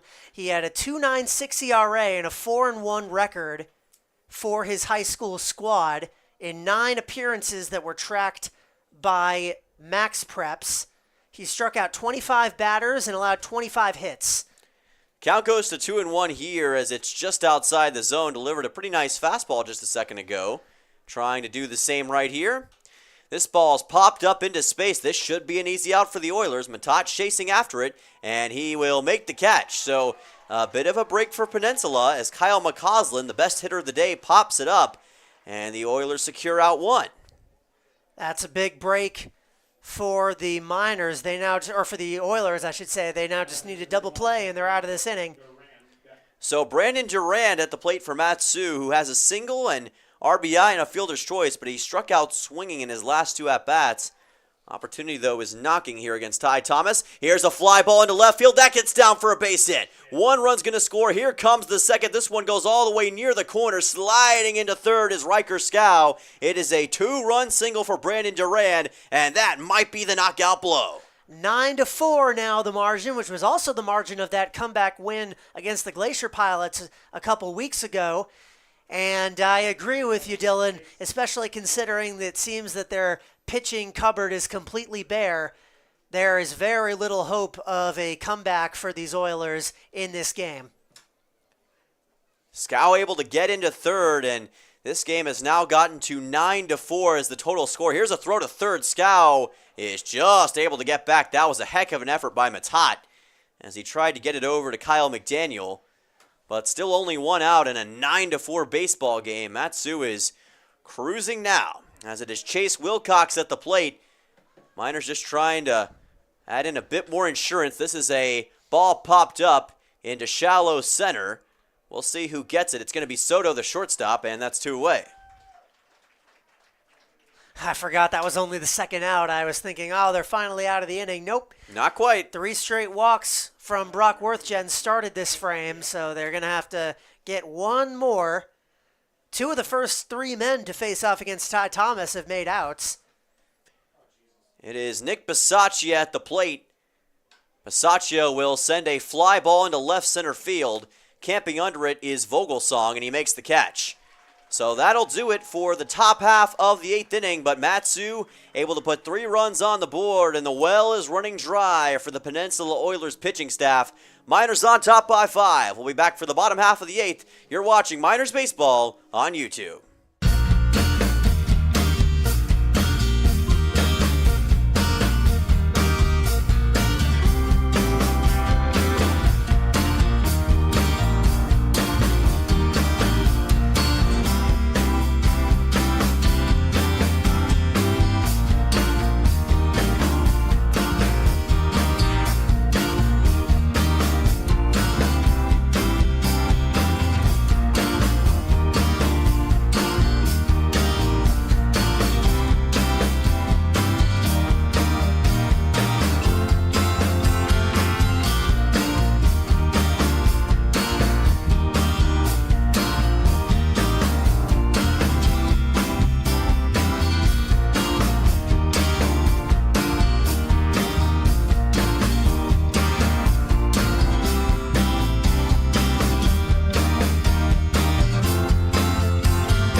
Welcome back to Kenai, Alaska. Dylan Simmons and Charlie Fellows on the call, and your Matsu Miners are just a few outs away from clinching this win here on the road against Peninsula, up by a score of 9-4 on the Oilers. And right now the Miners in command. There's a new man on the mound as well, Hayden Hattenbach, coming in for Aiden Dolinsky, making his second appearance of the series and the season, the man out of UC Santa Barbara. Hayden Hattenbach, senior out of San Rafael, California. 6'7" left-hander, 8.10 ERA in 3 1/3 innings with the Gauchos this past season. Did not appear in any games in 2023, and in 2022 he was a starter for his squad that also earned his first career win in a game against Oregon. So definitely a very accomplished arm. So far for the Miners, he has appeared once in Game 2 of this series. He threw 2 innings, allowed 1 hit, and did not allow a run. He's going to try and hold off the Oilers' bats. The only way the Oilers could possibly win this game is if their offense went absolutely nuclear in these last couple frames and scored so many runs that no amount of batting practice balls thrown by their position player pitchers could let the Miners back into this game. They did score 3 runs in the bottom of the 7th, as that's a strike by Hattenbach. In his lone appearance, though, back on June the 20th, he was sensational. Had a very solid outing against the Oilers, as he lets this one rip, and it's a strike. Count goes to 0-2 quickly. Cole Wilson and Max Rothwarg were up in the pen at the end of last inning. A couple more position players for the Oilers. Hattenbach looking for a quick strikeout, and he's going to get it. 3 straight pitches and a strikeout immediately on Andres Matat. A K looking and 1 down here in the bottom of the 8th. And that is a big milestone. Strikeout number 10. The first time the Miners have done it this season. To my knowledge, the first time any team has done that this season. And the pitching has been on point. The hitting, of course, has been on point. It's been a great all-around game for Matsu. And here's a swing and a miss. 4/9 of the way to an immaculate inning as Eddie Leon swings and misses. Count goes to 0-1. Hattenbach had 2 innings pitched back on June the 20th, part of that 2-0 loss, and that pitch is high. The count evens at 1-1 for the Gaucho. Played pretty well against the Oilers, and now trying to finish it off here. It's going to be a swing and a miss, and the count goes to 1-2. Now, if he hadn't left that ball up high for ball 1 a pitch ago, he'd be 6/9 of the way to that immaculate goal. He's only given up one hit this season, as that's a fly ball out to center field. Drake Kerr's there, and Kerr makes the catch, 2 away. 2 quick outs on the Oilers, as both Matat and Leon are retired quickly. And we go back to the top of the order with P.D. Soto. And right now, the Oilers they're not just going to have to be captain comebacks. They're going to have to be Lazarus to come back from this one. Soto 1 for 4 with a double, also a pair of flyouts and a strikeout. As that's going to be outside for ball number 1.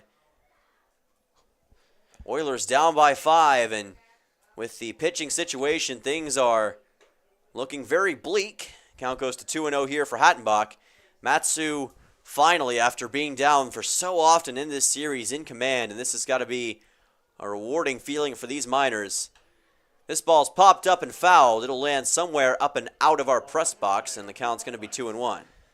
I have to assume that Mose Hayes is on some kind of strict pitch limit because he had not appeared in any game for the Oilers prior to Game 1. He threw 6 innings out of the pen and has not appeared in a game since, and they so desperately need someone to come on, especially someone with the caliber of Hayes, and instead we've seen just a parade of position players. So clearly Hayes' collegiate coach up at Faulkner University. And a swing and a miss here by P.D. Soto. Sorry to interrupt your partner, Hayden Hattenbach, with no patience to end this inning. A strikeout swinging on Soto, and we are on to the top half of the ninth. Matsu is 3 outs away from victory here on the road, up 9-4 on the Oilers. You're watching Matsu Miners Baseball on YouTube.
Welcome back. Cotton Eye Joe blaring out from the loudspeakers here in Kenai, Alaska. Dylan Simmons and Charlie Fellows on the call, and the Miners are in a dancing kind of mood right now, up by 5 runs on the Oilers, trying to bring this one home and celebrate back at the bingo hall here on the Peninsula. Ryan Richard will lead off here in this frame.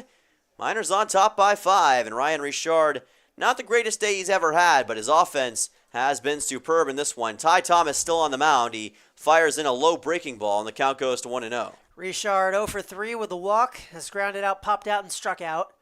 And yeah, Ty Thomas was pretty solid. He faced 4 batters and got 3 of them out after Worthgen walked the bases loaded and then gave up an RBI single. So the Oilers, if they see anybody who's even vaguely effective from their cabal of position players on the bench today, they're going to ride him as far as they can. Just get out of this game without injuring anybody. Richard fouls that one off of his leg. Count is 2-1. Richard will ground one right to the second baseman.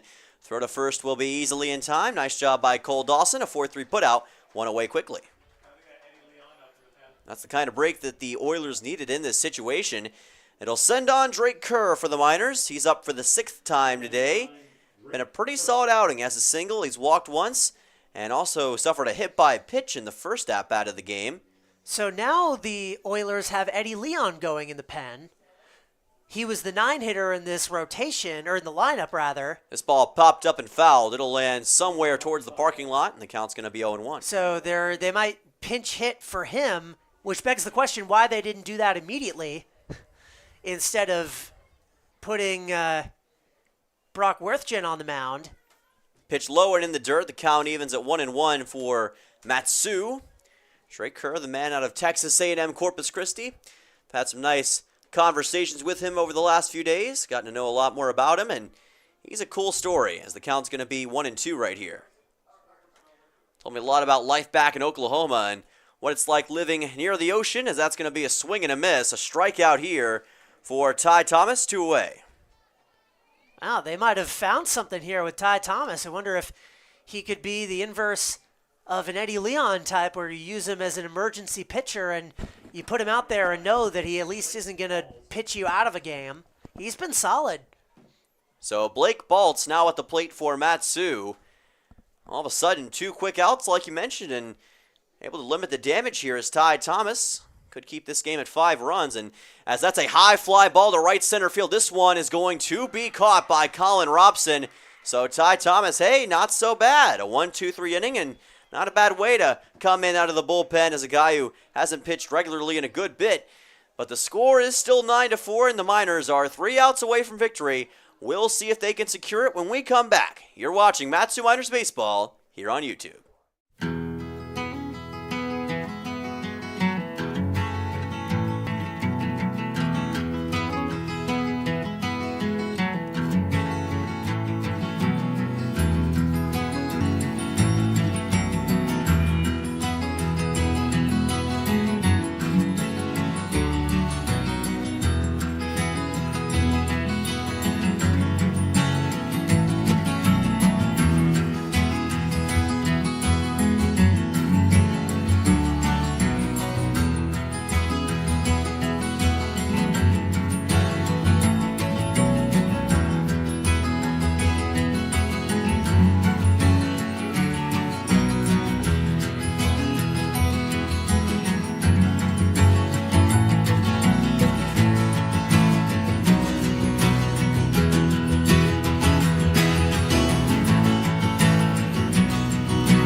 Welcome back to Kenai, Alaska. Dylan Simmons and Charlie Fellows on the call, and there's a new pitcher on the mound for Matsu. Drew Kennan takes to the bump, the 5th pitcher for Matsu today, coming in relief of Hayden Hattenbach, who had a nice inning of action. Miners are 3 outs away from securing their first win here on the Peninsula against the Peninsula Oilers. It'll be Kyle McDaniel leading off, then it'll be Colin Robson and Elijah Vogelsong. This won't be a save opportunity for Kennan, but he's been solid at a Dartmouth, a 4.38 ERA, and 24 2/3 innings pitched with a This big ball green. is lined into center field for a base hit, so Kyle McDaniel immediately delivers a single for the Oilers. Didn't take long, and Peninsula has one aboard. There, he continues his hot streak against the Miners.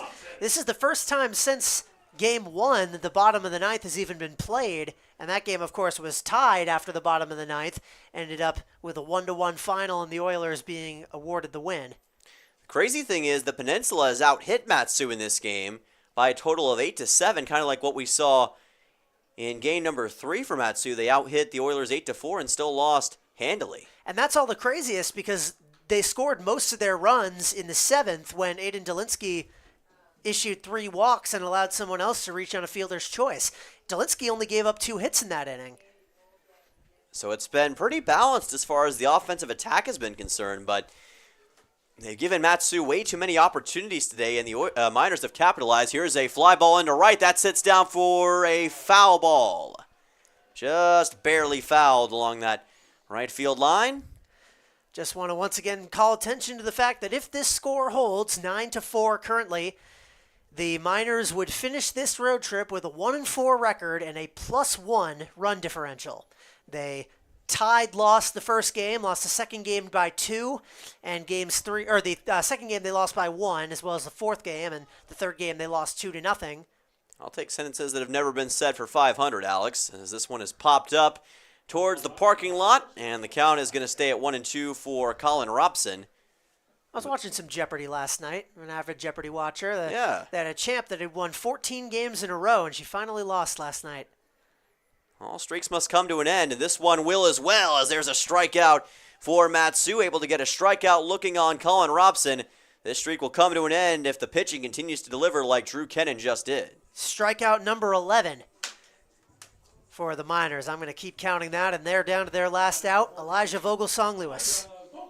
Strikeouts just keep coming in. Yeah, it is well into the double digits now for Matsu. Just an incredible combined pitching performance. It is up there at 11 or 12 or 13, one of the three. From my vantage point, or from my counting, I believe it's somewhere in the 11 to 13 range.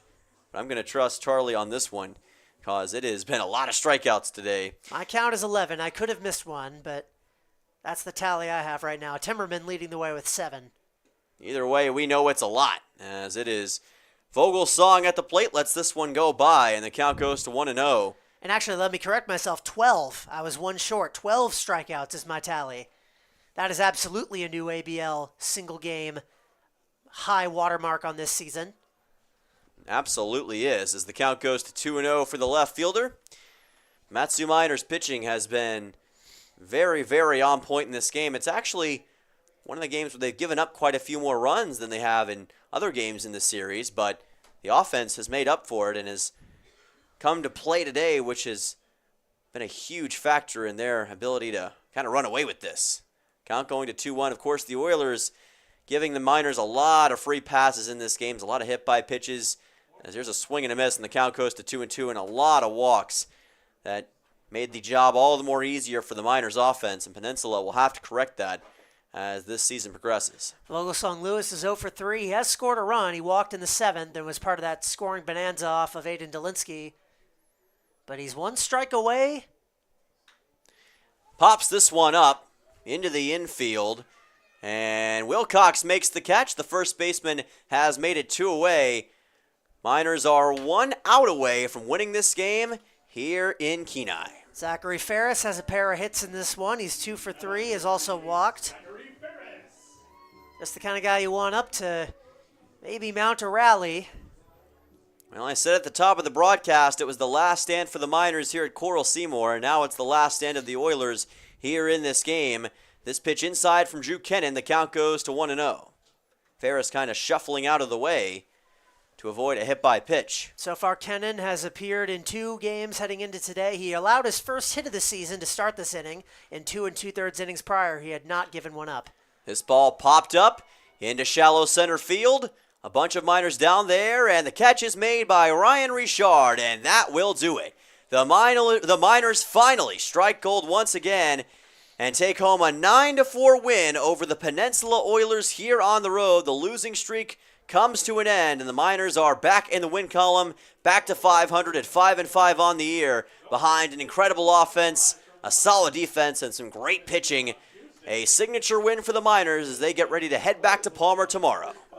Win never felt so good, Dylan. If you were going to tell me that the Miners were going to go 1-4 on this trip, but you let me pick which game they were going to win, I would have said this one, the last game, the go-home game. You get to go home, ride on the vans all tomorrow morning with a little bit of optimism, a little bit of momentum. The dark days might be behind us. The offense might be working again. The pitching came through. It was enough. Obviously, this road trip did not go the way the Miners hoped it would coming down here, but they salvaged one, and they go back home on Tuesday with just a little bit of light at the end of the tunnel to try and salvage what is right now a 5-5 record to try and get back to their rightful place toward the top of the ABL. All right, Miners fans, you better get ready to rally in the Valley on Monday. Matsu is coming back for a big matchup against the Anchorage Bucks at Herman Brothers Field Monday at 6 o'clock. Make sure to tune in to catch that here on YouTube or make your way out to the ballpark. Either way, it's going to be a good one. But as for this road trip in Kenai, that is going to do it. So for Charlie Fellows, I am Dylan Simmons saying so long. Your final score, Matsu 9, Peninsula 4. Thank you all so much for watching. We'll see you next time. So long, and have an electric